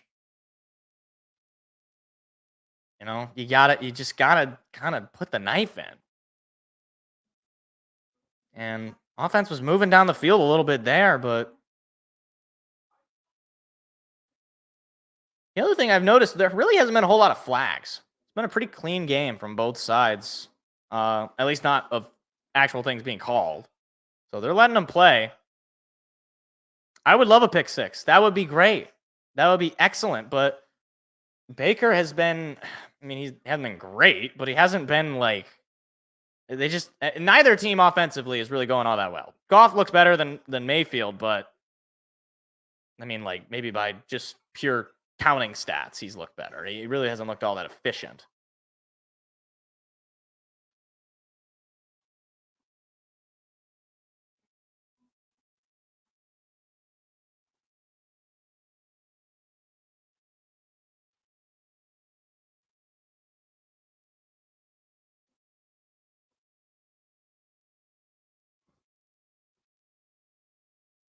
All right. Oh man, just missed it too. It wasn't like he missed it horribly. It was just a little wide right. Campbell very upset with it. So here we go.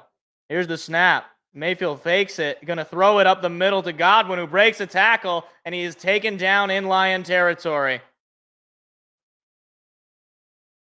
Godwin picks up the first, and just like that, the Bucs starting to move pretty effectively.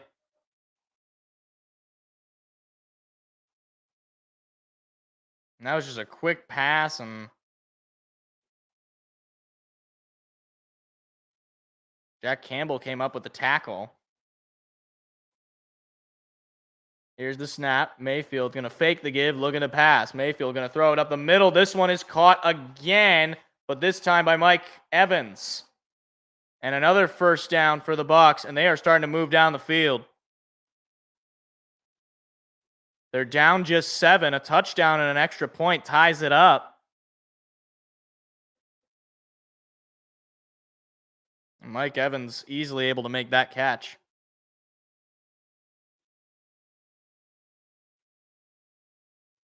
Just throwing it to Godwin and Evans, and it's worked. Mayfield looks like pistol formation. Takes the snap. Going to give it to White. White looking for a lane. Nowhere to go. Going to gain just 1. Second down. Or no, they're going to say he gained 3. He did not gain 3 on that. He looked like he got stopped at the line. Well, it says 2nd and 7. That does not... I don't know if that's right. Maybe it is. Okay, I guess it was a gain of 3. It did not look like it.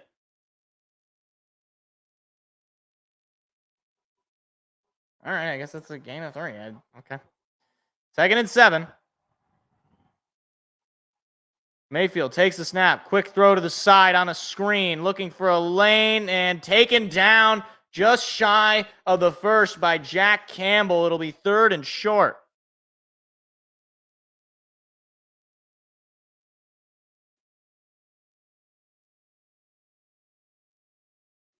Jack Campbell, who was blocked initially, but broke free of the block to stop the first down. So 3rd and 1 for the Buccaneers. Opportunity for Detroit. And they're running out of opportunities based on the field position here. Mayfield in the shotgun. Takes the snap. Fakes the give. Going to throw it to the end zone. It is incomplete. But a flag comes in. But I think I don't know who that's going to be on. They fell on each other. Because it didn't. I don't know if this might be OPI.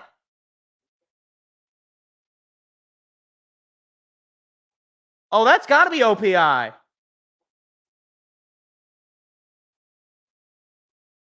Or maybe nothing. That can't be on Cam Sutton. And it's going to be offensive pass interference on Mike Evans. So they'll replay the 3rd down, but that's not a good penalty to take if you're Tampa Bay. Puts them back to a 3rd and long, 3rd and 11. I guess if there's any solace, they get another shot on 3rd down, but it pushes back where they want to be. So here we go. They get out of the huddle. 3rd and 11, just in the red zone. Mayfield in the shotgun. The snap. Mayfield looking to pass. Pressure is coming. Throws. Incomplete. But a flag comes in. We'll see what it is. Oh my gosh.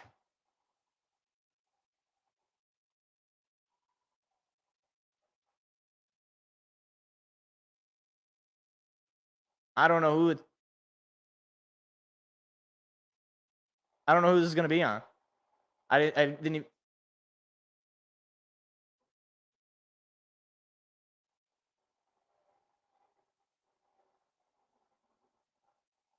They're talking about it. Nothing has been called yet.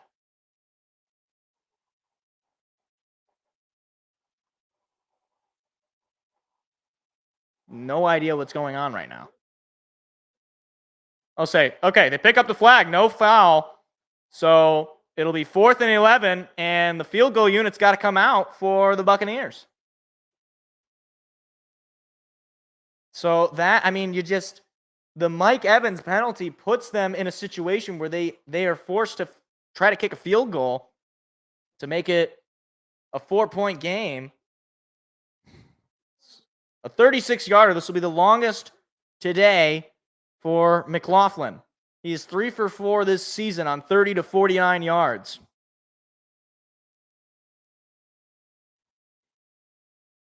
Here's the snap, the kick, and it is good. Just through the right upright. And the Bucs cut the Lions' lead to 4. It's 10-6 Lions. Jeez. This game is making me nervous. Hold on. I'll be right back.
Oh my gosh. I don't know how people handle the stress of it all. Oh, Jace Richardson, son of former NBA guard and national champion Jason Richardson, commits to Michigan State. It's a nice pickup by Tom Izzo. Saquon is apparently going to be playing Sunday Night Football. The Marvels? What the heck is the Marvels? Oh, it's a Captain Marvel sequel that nobody wants to watch. I guarantee you there's no human being that wants to watch that. That's not true. There's probably some really sad people that want to watch that. Oh my gosh. Oh, if the offense can march down the field and score a touchdown, I don't feel good about this game. I just don't. I need a touchdown here. I need them to just march down the field, eat away at the clock, score a touchdown. That's what I need. That's what my sanity needs.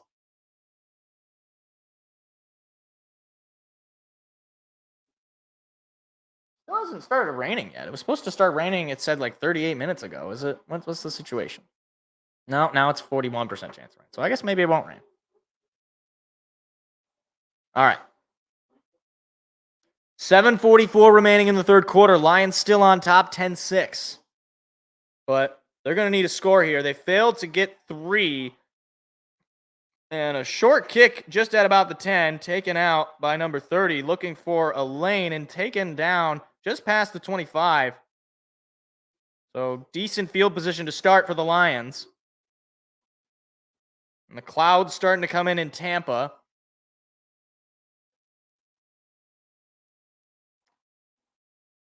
"15 for 24 is Goff, 191 yards and a touchdown.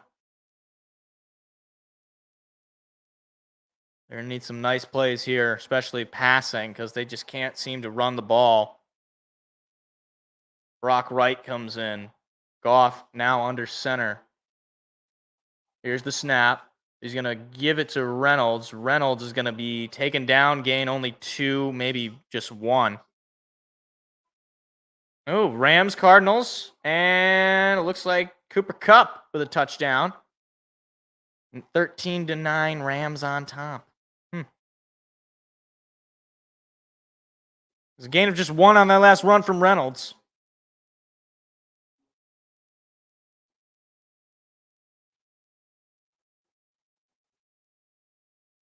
Second and 9.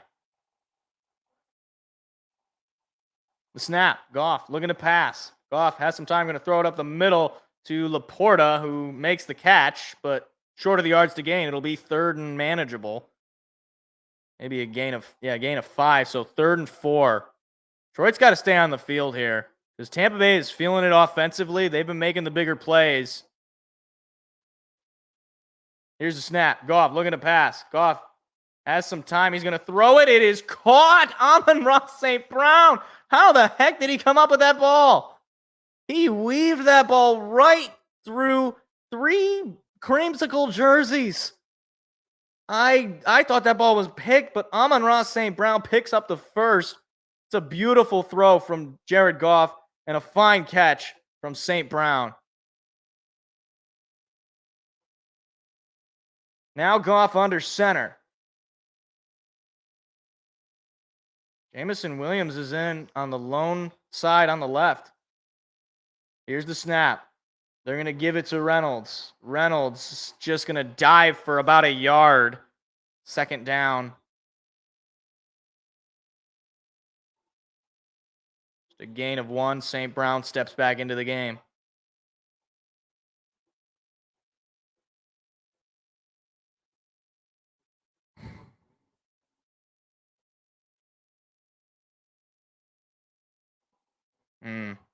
Second and 9. Detroit knocking on the door of midfield. Goff in the shotgun. Takes the snap. Fakes the give. Now on the run. He's going to throw it. It is caught by Jameson Williams, who is able to just miss the first down, but he gains about 8 on his first reception of the day.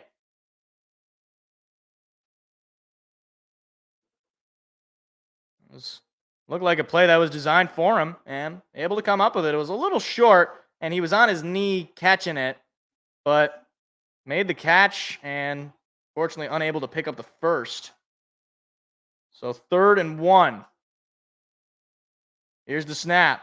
They're going to give it to Reynolds. Reynolds diving for the first down, and he picks it up. Greg Reynolds. Oh boy, a flag is in.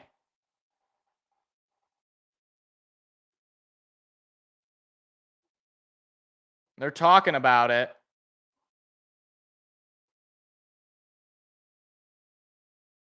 And it's going to be offensive holding. So what started as that was on Amon-Ra St. Brown. Call for the hold.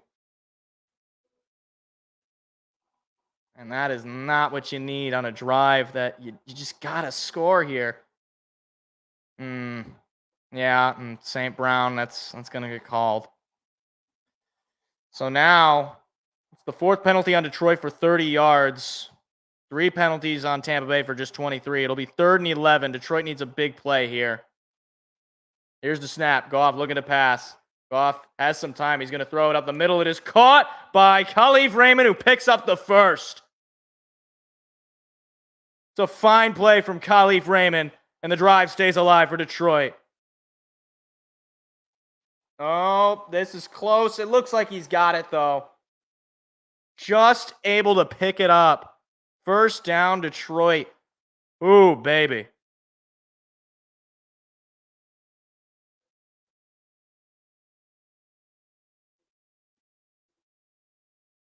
I was confused what they were announcing. They were announcing whether somebody was an eligible receiver. Okay.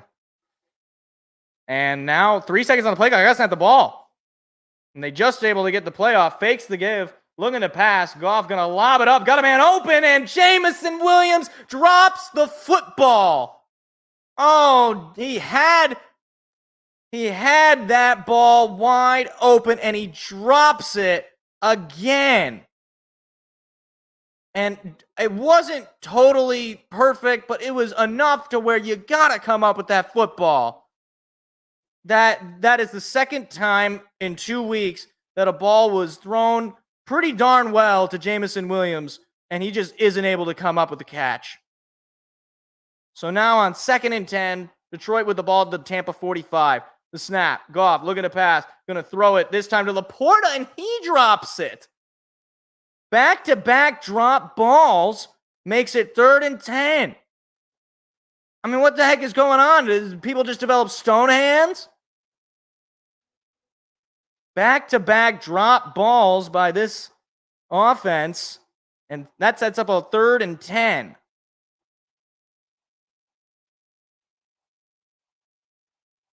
Lions have got to keep this drive alive.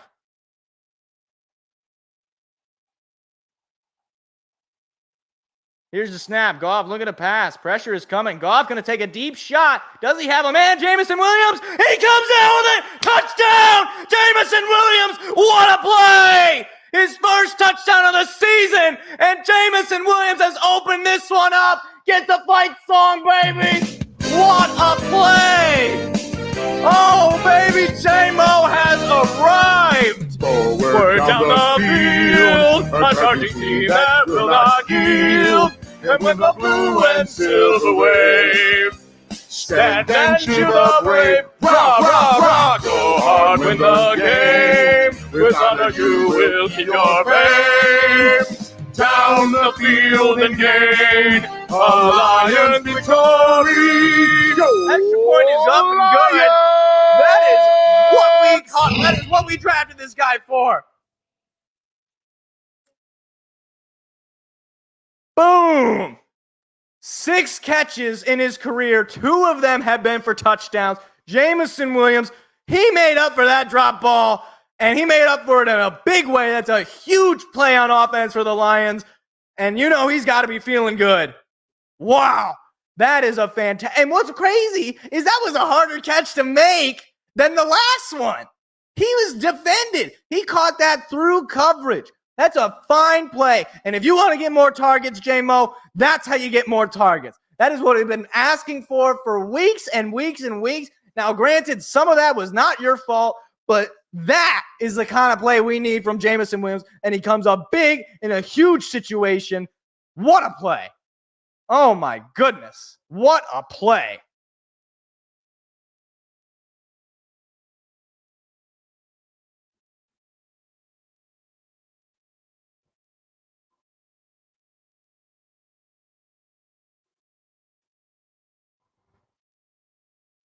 Wow.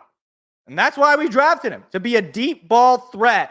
And he did it. He lived up to that right there on that play.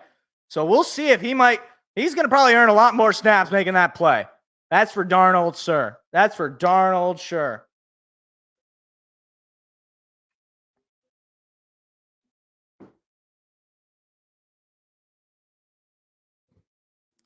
What a catch. What catch. Couldn't have said it better myself, Mr. X. Couldn't have said it better myself. What catch. Oh, yeah. Yes, Joe. Give me. Oh, yeah. Oh, yeah. Yes. Hold on, wait a minute. We got breaking news, everybody. We got breaking news. Jameson Williams has caught a football for a touchdown. Oh, yeah. Oh, yeah. No, that's enough. No more. No more breaking news. We don't have any more breaking news. It's fine. Also, I should probably make that a little louder. How's this sound? That's wonderful. I love that sound. So, wow. That is awesome. That was an awesome play. Jameson Williams needed that. I can't believe he held on, too. Oh, man. You know, Antoine Randall, he's giving him nothing but praise because that is a fine to make that play off of a drop. That's what I love to see. That's what I love to see. He's got to be so happy. He finally made a play like that. Antoine Randall, the wide receiver coach, running it over with the wide receivers. Now, the defense has got to keep it up. Game is not over. The game is not over. We're still in the third quarter, but that's a big play for Detroit. Here's a kickoff from Patterson. This one is going to be taken out at about the 4. Looking for a lane, and he is taken down there. Is that Penei Sewell with the tackle? I think it was. Penei. Hey, I thought Jared Goff couldn't throw the deep ball. I don't know. There's a lot of people who told me Jared Goff can't throw a deep ball, but I don't know. Maybe those people haven't watched enough Jared Goff tape. I don't know. Highest passer rating of 20-plus yards since 2021. So Joe Burrow is number 1, and Jared Goff is number 2. And now maybe they're just but they said Jared Goff can't throw the deep ball, so I don't know what's going on there. Mayfield takes the snap, fakes the give. Now he's on the run, looking to pass. Mayfield's got plenty of time. He's going to throw it. It is caught. That Mike Evans with the reception for a first down. Good on Baker Mayfield to make that throw. Because he was on the run there, and Derek Barnes was about to take his head off. Aiden Hutchinson. Yet to get a sack today. No sacks today for this Lions D-line, which does a really good job of stopping the run, and they've done that today. Mayfield going to hand it off, and Vaughn not going anywhere. Jack Campbell initiated that tackle. Jack Campbell's name has been called a lot more this game. So it'll be just a gain of 2 now. Final 2.5 minutes counting down in the third quarter. You're the Lions. Open field tackles right now. You want to force that clock to be eaten away with an 11-point lead here. And you don't want to give up any big plays. Mayfield in the shotgun. Takes the snap. Going to give it, actually, to Vaughn. Vaughn, nowhere to go. He is swamped by white jerseys. Just a gain of maybe 1 or 2. Nowhere to run. Honestly, Mr. X, I don't know what the rankings are, but I feel like the Lions got to be like at least top 5 rush defense. I think they might be number 1. Like, you cannot run the ball on this defense. You cannot. Passing the ball is another story. but you really can't run it. 2 for 8 on third down are the Buccaneers. Pressure is going to be coming. They are loading the box. Mayfield calling for some sort of audible. Crazy. He's got to actually run up and tell everybody. Pressure is immediately coming. Ball is tipped and incomplete. I don't know who got a piece of that, but that ended that drive. Okay, so they've got to be probably still at that point because they have. What was the leading rusher for the Bucs? Like 10 yards? That ball could have been picked off too. That was, I don't know who it was. I got a piece of it, but hey, Detroit brought the pressure and Tampa Bay could not take advantage. 4th and 7. Here's the snap, and the punt is up and away, nearly blocked. And Khalif Raymond going to take it out from the 20. He breaks a tackle and then goes past the 25 and is rolled out of bounds at about the 28 or 29. That was Jalen Reeves-Maben who nearly blocked that punt. Jalen Reeves-Maben who had the fake punt direct snap against KC opening week.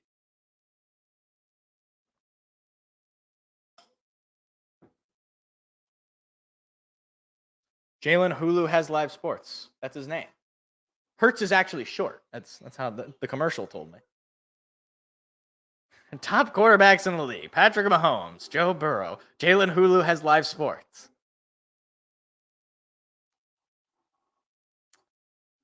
Oh, man. Dinner. If we can win this game, dinner is going to be very good today. Oh. Special Olympics athlete. That's kind of sweet. I don't think you're a special. I don't think you're like in the special.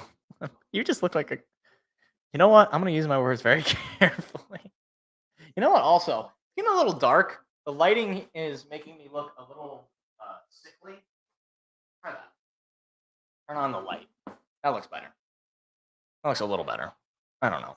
I don't have a professional lighting setup, guys. I have 117 subscribers. What do you want from me? This is a hobby. Even if it wasn't a hobby, I probably would. Oh, no. If it wasn't a hobby, I'd probably invest in things. But, maybe if I start making some money off of this thing, then I'll start investing in it. But, groceries aren't cheap. Spent $80 at Meijer today.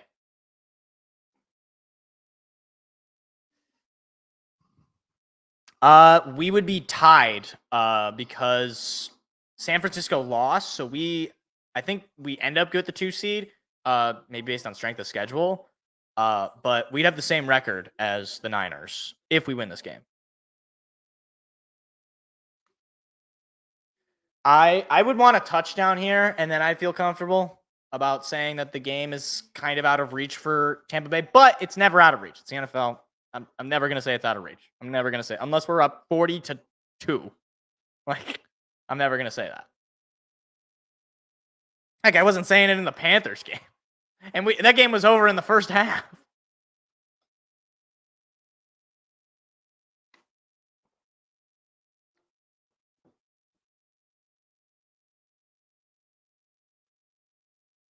Best 15-game stretch since 1995 to 96 for the Lions.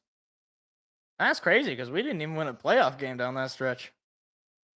I don't know what the type. There's like a tier of how it goes down. Usually it doesn't come down to that.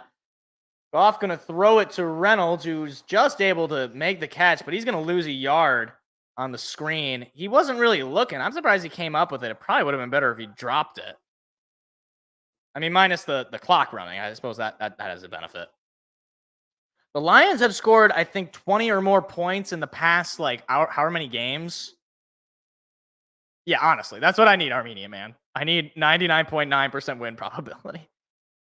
2nd and 11. There's Brad Holmes in the booth.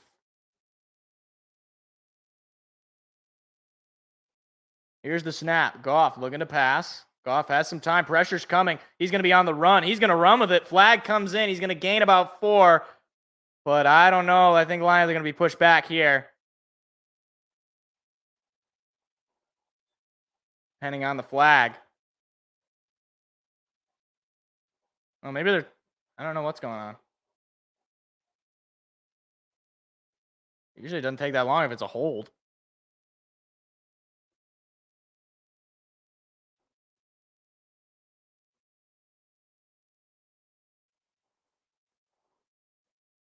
What is the hold up? It's going to be illegal use of hands to the face on the Buccaneers. That's an automatic first down. He'll take it. You will take it. Yeah, that's hands to the face. So it'll be a 1st and 10 for Detroit. And Lions, I don't think they're going to run another play. The clock rolling down here in the 3rd quarter. And Goff is under center. They might just see if they can get him to jump. They're moving somebody in motion. Oh my gosh, they did! He jumped on the snap.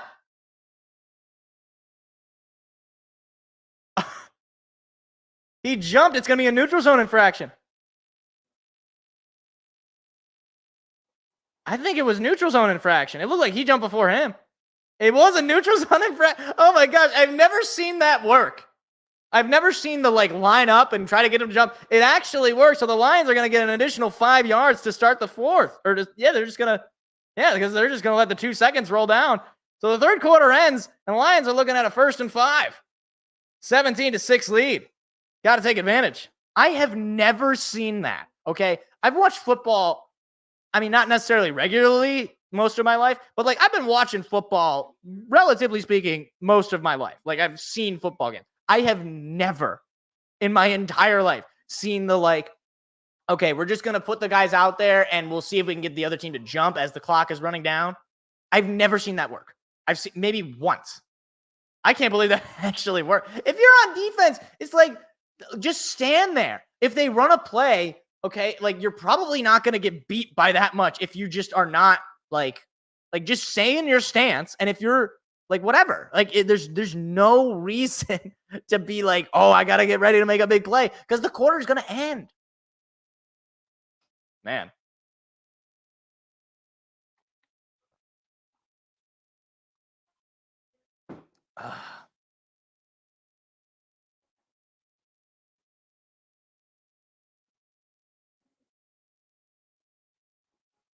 If we can finish this game, if we can get a win, it's going to be a fun week leading up to the Baltimore game.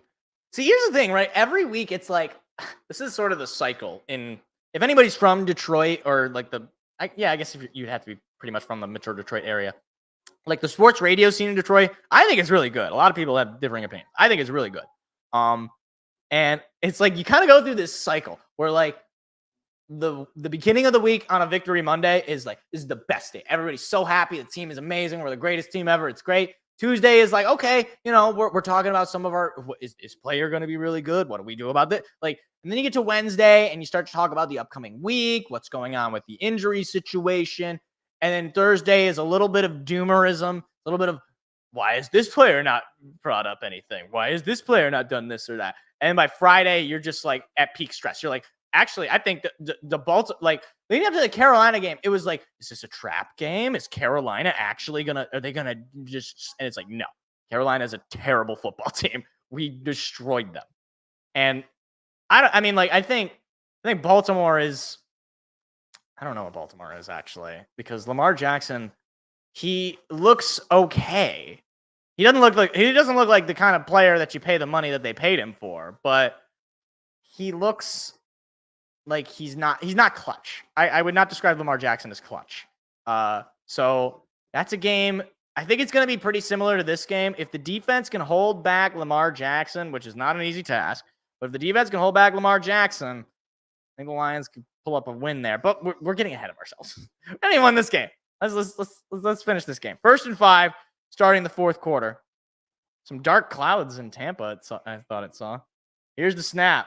They're going to fake the give. Goff looking to pass. Goff going to throw a deep shot up the middle. This one to Amon-Ra St. Brown, who's going to slide down and avoid the hit. And a big gain there. That's a big gain from St. Brown.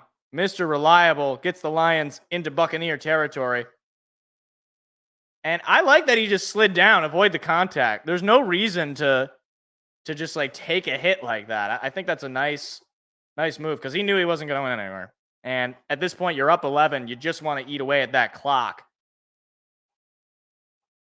Goff calling for torch. He's all alone in the shotgun. The snap. Goff looking to pass. Goff has some time. Still has some time. He's going to throw it up the middle. This one is caught by Josh Reynolds, who kind of pinballed his way forward for a 9-yard gain.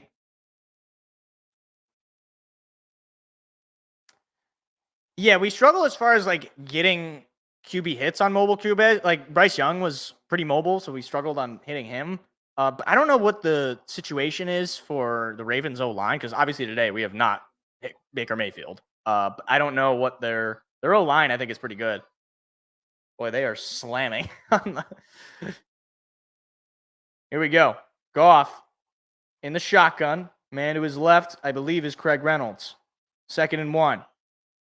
Snap. Goff looking to pass. Goff going to throw it. It is caught.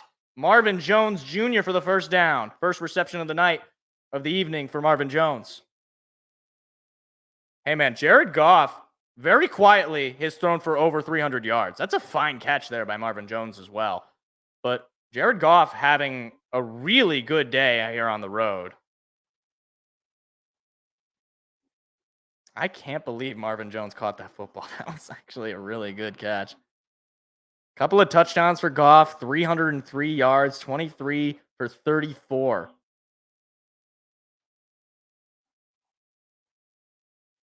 Here's the snap. Goff looking to pass again. Goff going to take a shot for the end zone, incomplete. Sam Laporta, the intended target, no flags. 2nd and 5. Yeah, I mean, we're not at that range where we can really chew the clock. If we score a touchdown here, then we're going to be doing that. We're just going to be running the ball, dunk and dime. Not that we're not dunk and diming. I mean, we're not really throwing, deep shots in coverage. That's not even Jared Goff's strength anyway. Here's the snap. Goff going to give it to Reynolds. Reynolds looking for a bit of a lane. He's only going to pick up about 3. It'll be 3rd and not easy. Yeah, if we can have both those guys back next week, that would be excellent. We're really in need of our bye week. We have just a couple more games until our bye week. Now, to be fair, we do have that Monday night game against the Raiders, so we'll have a slightly longer break after the Baltimore game. But I think we've got to get healthy. We need that bye. Couldn't come any sooner. Reynolds moving in motion.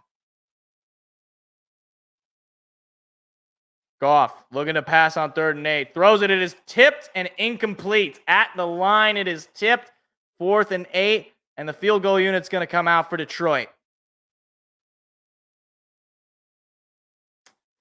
Well, Tampa Bay able to stop Detroit from really opening this one up with the touchdown. Now, got to get the field goal in. Big right paw in there. Knock that pass down. Big field goal, though. 36-yarder. Patterson missed the last one from 52.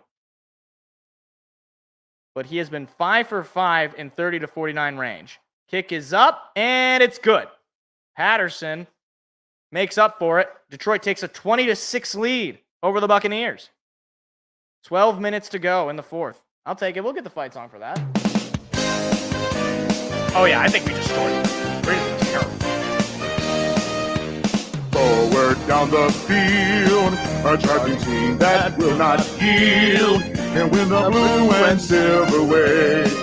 Stand and cheer the brave, rah, rah, rah! Go hard, win the game. With honor you will keep your faith. Down the field and gain a Lions victory. Go Lions! Yeah, we're still up 2 touchdowns, which is good, because that means obviously they got to march down the field. You can't give them a big play. At this point, you're playing the clock. Can't give up the big play. I don't want to see any touchdowns given up at this stage. But definitely gonna need to make some stops on defense because they got 12 minutes here in the 4th quarter. So this game is certainly not over. But the defenses look solid all game. So if they can continue that, eliminate their ability to run the ball, force Baker Mayfield to beat you, and he has not done that. If you can get a turnover here, that would be amazing. But look, keep your DBs on Mike Evans and Chris Godwin, and I guess Palmer, because those are basically the only guys that have been hurting you on the secondary. And don't give up stupid penalties. Finish drives or finish possession. Just get off the field. Play it clean. Just do it the right way.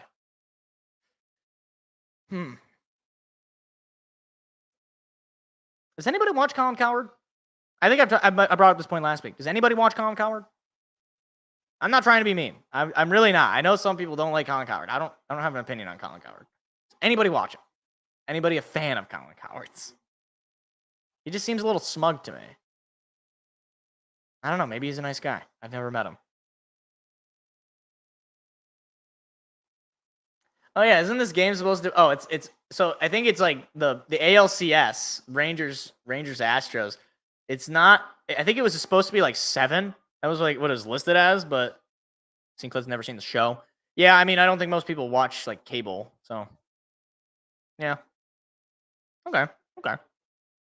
I know he's just one of those. He's like Skip Bayless or Stephen A. Smith. He's like those guys that like whenever they say something that people really don't like, it's just like, oh my, this guy's just stupid. I hate him. He's so stupid. I can't believe anybody watches. It's like, guys, they get like a lot of views. Like people know who they are.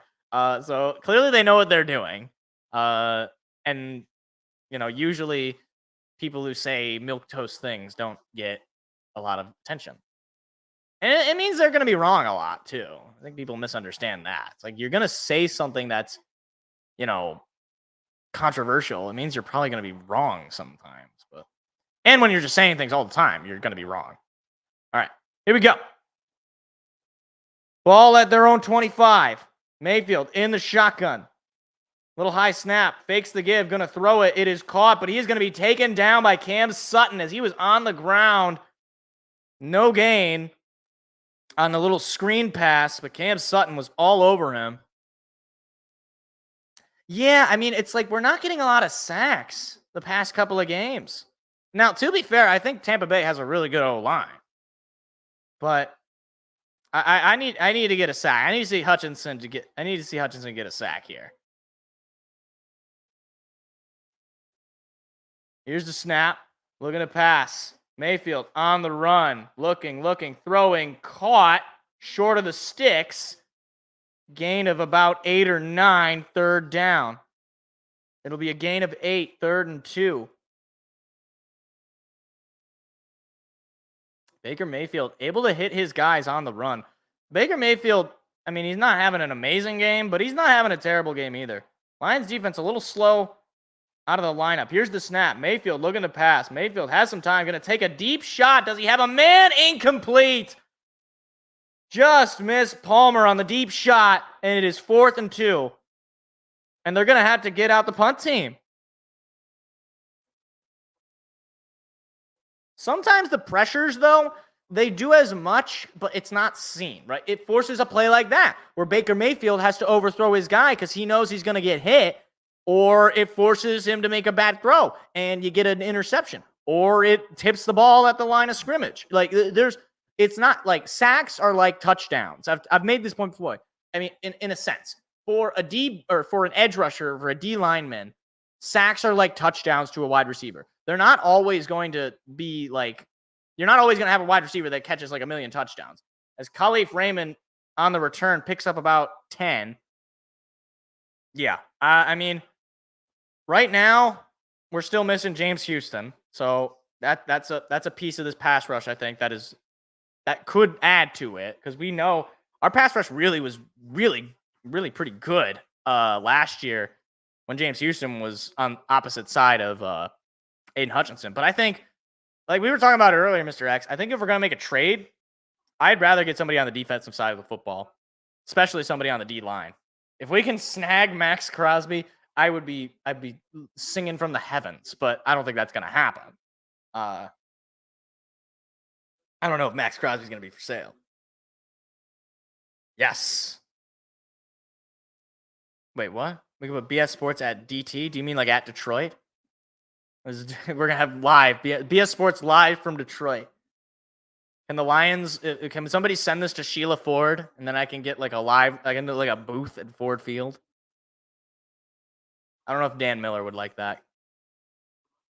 He'd be like, "Wait a minute, why is this guy stealing my viewership?" Dan Miller would be a good sport about it. I wouldn't. Can I just be in the booth with Dan Miller? I won't say anything. I just want to be in there. Maybe I'll be in there as color. I can help out Lomas.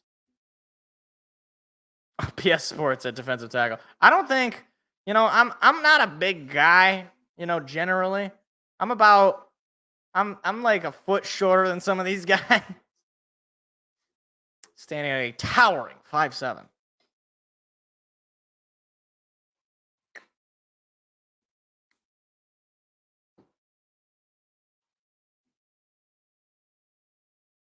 I think Aleem McNeil's probably a better defensive tackle than me.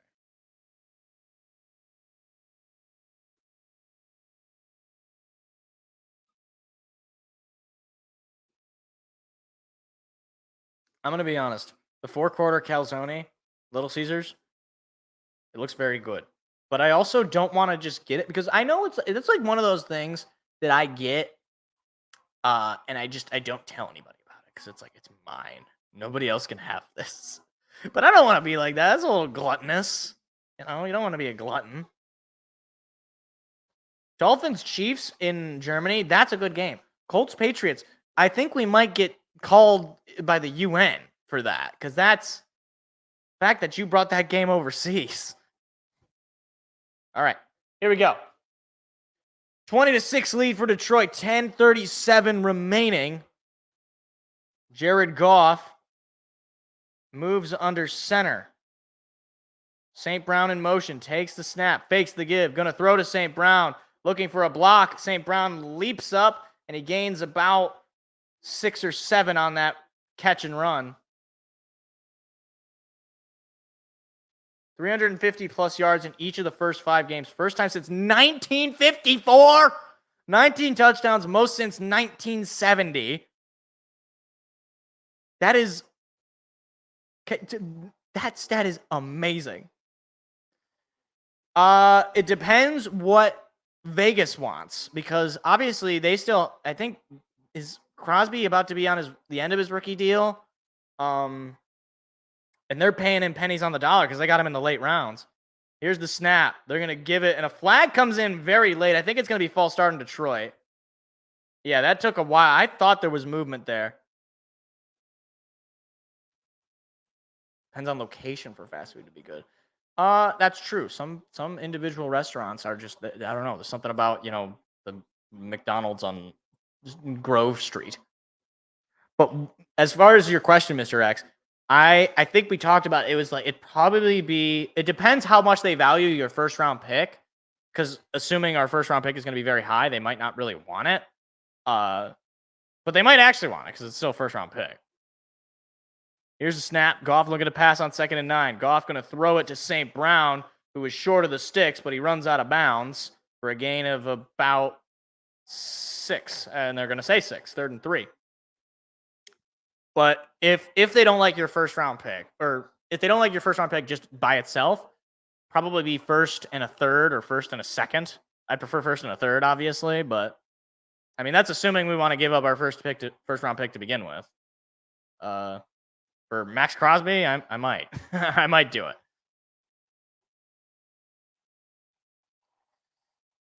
3rd and 3. Goff in the shotgun. The snap. Goff looking to pass. Goff going to throw it to St. Brown. He picks up the first down and makes the catch. Amon-Ra St. Brown. If you have this guy in fantasy, you're having a good day. He is Mr. Reliable on 3rd down. Throw the ball to St. Brown. Doesn't matter if it's 3rd and 3 or 3rd and 11. Just throw it to St. Brown. Is Jadeveon Clowney? Is he on a team? Is Ndamukong Suh? He is not on a team. We could go get Ndamukong Suh. We could bring him back, age 106. Those are our options. I don't know if there's really that many. Goff takes a snap under center. They're going to give it to Reynolds. Reynolds breaks free, going the other way, finds a lane, and he's going to force his way down for about a gain of 9. Oh, we got a game break. Oh no. Oh no, the Rams. 23-9 Rams over the Cardinals. Ugh. Nope. Couldn't have expected anything more from that game. Final 8 minutes counting down in the game. And clock, of course, becomes much more of a factor for Tampa Bay. It is dark in Tampa Bay. Lights are on. You know, I got to say, I think the heat had a little bit of effective on our offense. Because it's cooled down, obviously, as the game has gone. And the offenses look better. Goff going to throw it through coverage to St. Brown for another first down. Oh, my God. 2 defenders around St. Brown. Jared Goff with a beautiful throw to him. Another first down picked up. And Jared Goff has been dicing up this defense. And it's been at least since the start of the half. Jared Goff has thrown for 332 yards and a couple of touchdowns. And he's thrown the ball 41 times. They have really relied on him.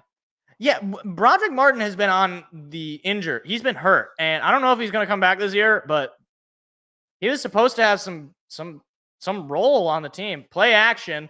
Goff going to lob it to 33, who is the running back, Ozigbo, who picks up about 8. What a little short game from Ozigbo. That's a pickup of 7. You thought with the play action they were going to take a deep shot, but hey, Ozigbo was open, middle of the field. Yeah, I mean, at this point, Mr. X, he is. He's one of the best quarterbacks in the league right now. And you can say it's because of the system. You can say it's because of Ben Johnson. Fact remains, he's been excellent. 207 total yards this half for Detroit on offense. Just 73 for the Bucs. Defense has shored this Bucs team up. They have not moved the football, and our offense is absolutely cooking. Goff takes the snap. They're going to give it to Ozigbo, who is going to lose some yardage. Ozigbo loses maybe 3 or 4 yards on that play. Another third down here. Look at that. They're advertising the Lions next week for the 1 o'clock game. So we're probably getting Burkhardt then for that game. We're getting Burkhardt and Olsen. It's kind of crazy getting more of the actual national people, the top tier commentators. It's crazy. 3rd and 5. Time is slowly eating away. 3 seconds on the play clock. Goff got to snap the ball here. And there it is. Look at the pass. Goff has some time. Going to throw it up the middle. It is caught. Sam Laporta, first down.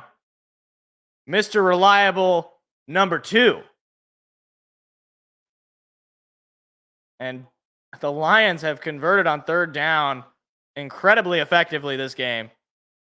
Sam Laporta, who had dropped a couple of balls, had a little bit of an off day today. He was apparently had some calf strain injury or something like that. So he might be a little bit beat up, but hey, he's made the play when it matters. 1st and 10.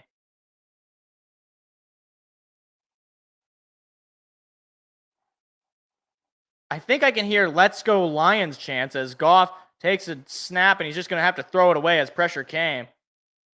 I think that was "Let's go Lions" chants. I don't know if you guys heard that. That sounded like "Let's go Lions" chants. Lions fans travel well. I can't believe I'm saying that, but every time we've been on the road, there has been a sea of Honolulu blue. So shout out to the Lions fans down in Florida, or any of the Lions fans who actually traveled to this game, because that is, I mean, it really just goes to show how much Lions fans are spread in this league. So 2nd and 10, Goff under center. Takes the snap. He's going to give it to Reynolds. Reynolds, not going to find much of a hole there. Going to pick up just 1. 3rd down again. 381 yards of offense. 34 and 35 time of possession.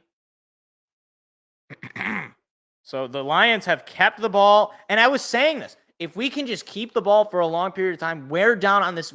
This is a good defense for the Bucs. But if you wear them down, like any defense, they're just going to give up the plays at some point. And Detroit has been able to get off the field defensively. Baker Mayfield has not looked sharp. most of the game. So 3rd and 9 here as the Buccaneers called their first timeout. I'm not sure why they called timeout. Still plenty of time. I don't think you need to call timeout. You need to make a stop. I guess you're down 2 touchdowns, so maybe it works out. But 4:37, it's 3rd and 9. 10 plays for 45 yards. He's eaten away at 6 minutes this drive. Here's a snap. Goff looking to pass. Goff has some time. Now he's going to be taken down and sacked. And that is not what you need.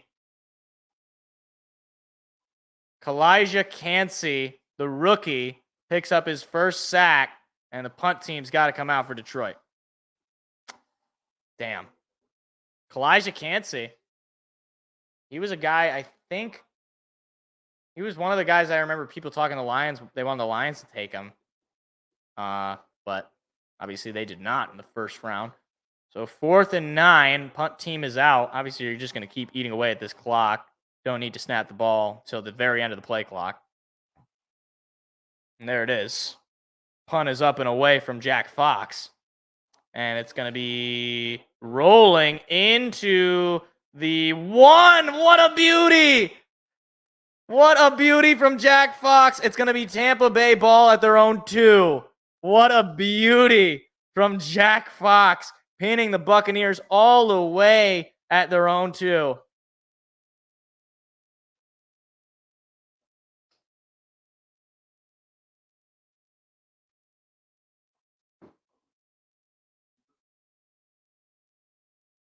Oh, a pick 6 here? That would be fantastic. That would ice the game at that point. Pick 6 would be wonderful, but that would just ice the game. Hey, I'll take a safety. A safety would ice the game. Like, a safety, because then you get the ball back. That would ice the game. So 3:45 remaining. Bucks down by a couple of touchdowns, and they're pinned at their own 2. Mayfield is under center. Here's the snap. Mayfield going to go for a pass from center. It's going to be caught and taken down. White with the reception. He only gained a few yards there. Derek Barnes a little sore after that tackle. Gain of 4 on the play.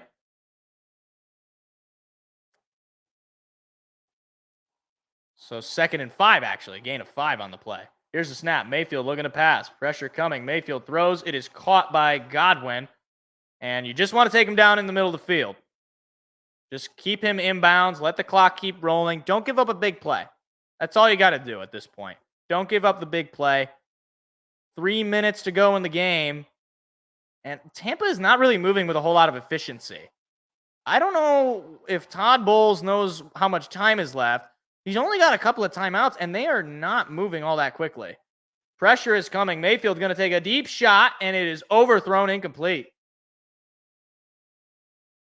That'll stop the clock at 2:45. Cam Sutton was in the coverage, but there was no way he was making that catch. That ball was out of bounds.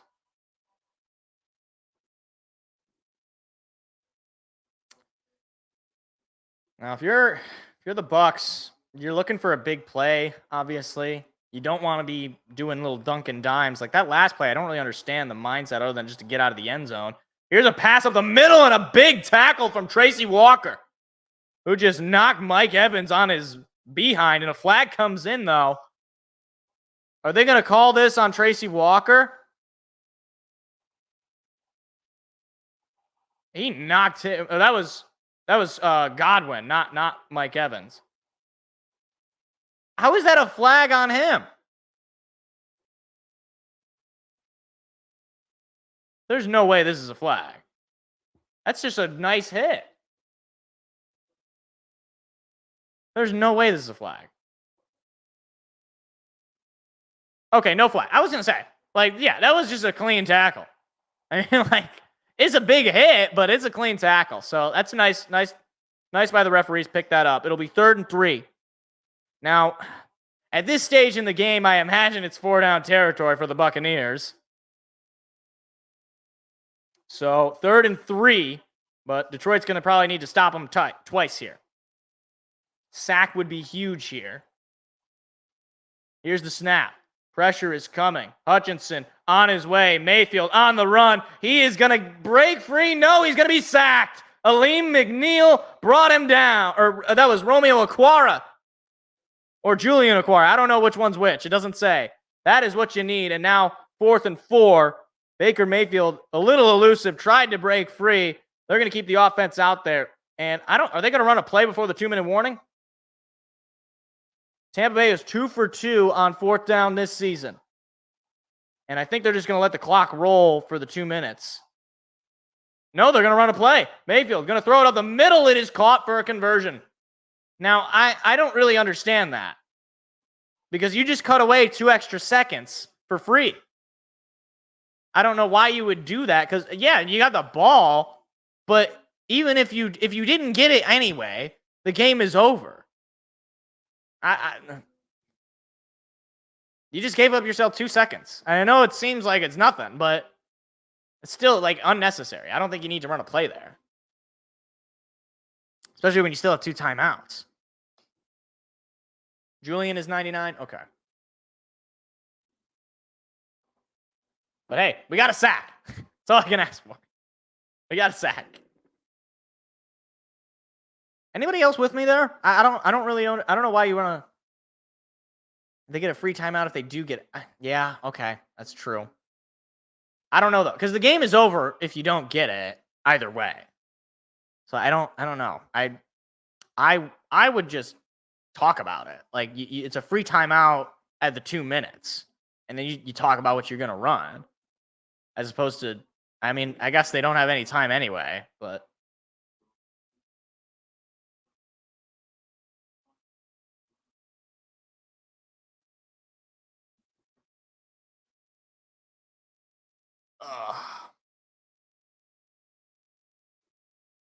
Oh my. Why is this Sasquatch throwing things on the ground? That's a Yeti, actually. I'm sorry. I didn't mean to call it a Sasquatch. This is very racist of me. You predict an interception? That would ice the game. I mean, the game, it's not technically over, but they're a long way to go, and they do have 2 timeouts, but if we can continue to make open field tackles and we don't give up any big plays, you know, we should be in the clear.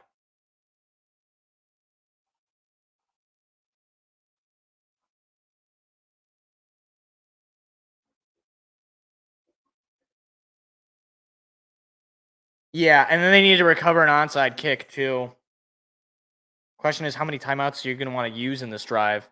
You only had the 2, and you're going to need another touchdown. And to be fair, you also got to make the extra point. I know people laugh, but you do have to make the extra point, and that just ties it up, right? So look at all the Lions fans, dude.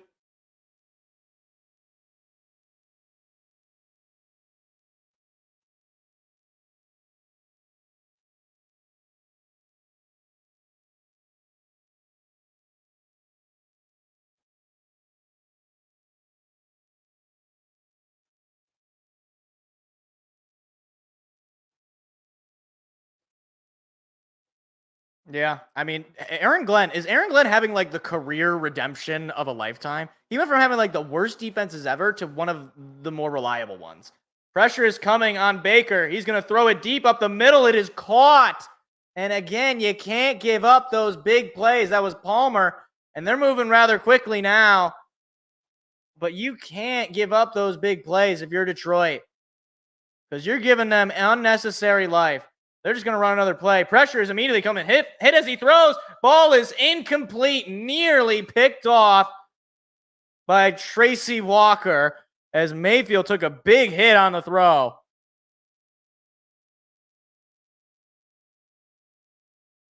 That was Tracy Walker on the hit. I'm sorry. Who almost had the pick?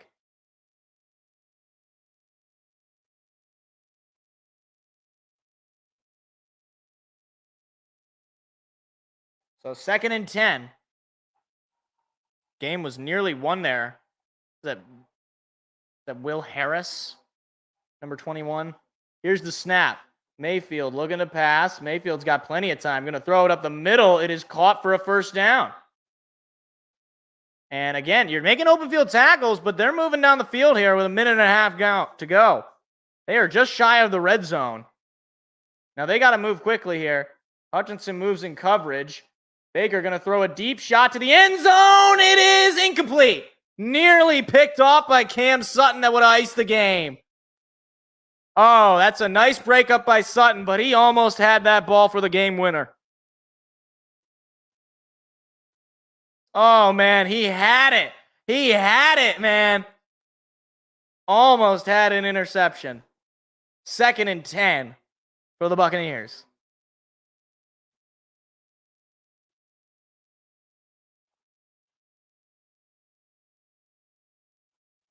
It sounds like let's go Lions chants, man. Baker in the shotgun. Takes the snap. Fakes the give. Looking to pass. Pressure is coming. Going to throw it to the end zone. Incomplete. No flag. Palmer was looking for it. That was Kirby Joseph, the second-year safety. Nice. He was on him like white on rice.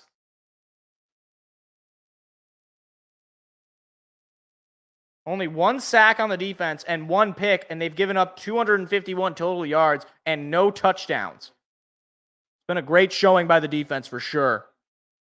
Hutchinson is watching from the sideline. It looks like they're bringing in some more guys in the middle of the field. 3rd and 10. Here's the snap. Mayfield looking to pass. Pressure coming. Mayfield hit as he throws, and it is incomplete in front of the intended receiver, Godwin. And 4th and 10. Game on the line for the Buccaneers. They haven't used a timeout. That's actually pretty impressive. I will give that to the Buccaneers. They haven't had to use a timeout.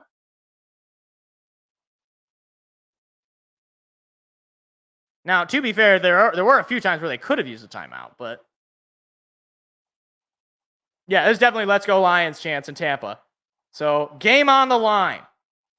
Mayfield has been 6 for 11 this drive for 70 yards. Mayfield takes the snap, looking to pass, looking, throwing, taking for the end zone, incomplete, game over. Kirby Joseph again on coverage, and the Lions are going to win the game. Baker Mayfield does not come through in the clutch. Lions are going to win this game by a score of 20-6. The secondary comes in near the end in their own territory, and they're able to make the plays. Defense with another masterclass over a feisty Buccaneer offense. Another hit there. That was Levi Unzurike on the hit. Baker Mayfield, who's a little roughed up there. So in comes Detroit, and Goff is just going to go under center. I don't know if they're technically going to go into victory formation here. It doesn't look like they are. Detroit's going to run a play here. And Reynolds is just going to gain about 4 yards. I guess because the Buccaneers have the timeouts, but it looks like they're not going to use them. So they're going to have to run just one more knee here. And looks like the Buccaneers are not going to use their timeout. They're just going to go into victory formation. Let's go Lions indeed. Oh, Jets are in the game. We should get extra football coverage, right? We should get post-game coverage. So, just going to need to knee it this one last time. Hey, Lions faithful showed out in Tampa again. Do we even have any road games at this point? Because we seem to get more fans at our road games than the teams that we're playing against. And that will do it. Lions with a 20-6 victory, a defensive masterclass, 13-3 record in the last 16 games. That's the best 16-game stretch for the Lions since 1961-62. That is unbelievable. A big win for the Lions puts them at 5-1, tied for tied for second in the conference if the Eagles hold on. That is great. Get the fight song. We will break down the box score a little bit. Forward down the field, a charging team that will not yield, and win the blue and silver wave. Stand and cheer the brave. Rah, rah, rah. Go hard, win the game. With honor you will keep your fame. down the field and gang a Lions victory. Go Lions!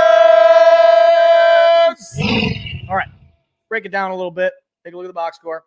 Jared Goff, absolute masterclass of the game. This is one of his best games of the year, if not his best game of the year. At least on the road. I think he probably had a better game against Carolina last week. But 353 total yards, couple of touchdowns, no picks. He did take some sacks, but look, I mean, you put up 353 yards. I'm not going to be mad at you. And the run game was very poor. Credits to Tampa Bay for stopping our run. Hopefully David Montgomery is okay. The X-rays were negative, so he's probably going to be fine. Hopefully we have him for next week. Craig Reynolds, I mean, he didn't show up that much, but he was at least he had the one block, so I'll give him that. But it was a passing game. Amon-Ra St. Brown, 12 receptions for 124 yards and a touchdown. Jamison Williams, a couple of catches for 53 yards and a touchdown. And look, that's all you asked for from Jamison Williams. It's not about, it's not like St. Brown is going to record a lot of targets because St. Brown is like a middle of the field guy. He's a yards after catch guy. Jamison Williams, you hit him once or twice a game, that can be the difference. So that's what I'm saying about Jamison Williams. It's just a matter of make those big plays and you can be in the game as much as you want at that point, Jamison Williams. Josh Reynolds as well. He had 3 receptions for 50 yards. Sam Laporta, 4 receptions for 36 yards. Defensively, it was a masterclass. Anzalone, again, 9 total tackles. Jack Campbell showed up. He had 7 total tackles, 3 of them by himself. Tracy Walker with 5 tackles. Kirby Joseph with 4 tackles. You had Aquara with the lone sack and the lone TFL, or not the lone TFL, but only 3 tackles for loss and the sack. You got to give credit to the secondary and to the rest of the they weren't able to beat us. They couldn't run the ball for one, which is just how this team seems to go. And they couldn't really pass it either. We forced Baker Mayfield to beat us, and we just showed that Baker Mayfield is not a good quarterback in this league. So great day for the defense. Great day for the offense as well. On the road, another game where we score 20 points. I mean, pretty much there's not a whole lot of negative I can say about our performance here. I mean, you're down to your 3rd string running back, and you still pretty much rolled this team on the road. So you got another road challenge next week against Baltimore, but hopefully you get healthy. If you can get Gibbs back, if you can get Brian Branch back, if you can get hopefully David Montgomery back, we're going to be looking at a nice looking game on Sunday afternoon at 1 o'clock. But that is where I'm going to wrap it up for tonight. It was a fun time. It's good doing these mid-afternoon games or these evening games. Yeah, honestly, that's the other thing. This right here, we didn't give up a touchdown. We didn't give up a touchdown all game. And it wasn't like they didn't have opportunities. Plenty of times they marched on the field. They never had a 1st and goal.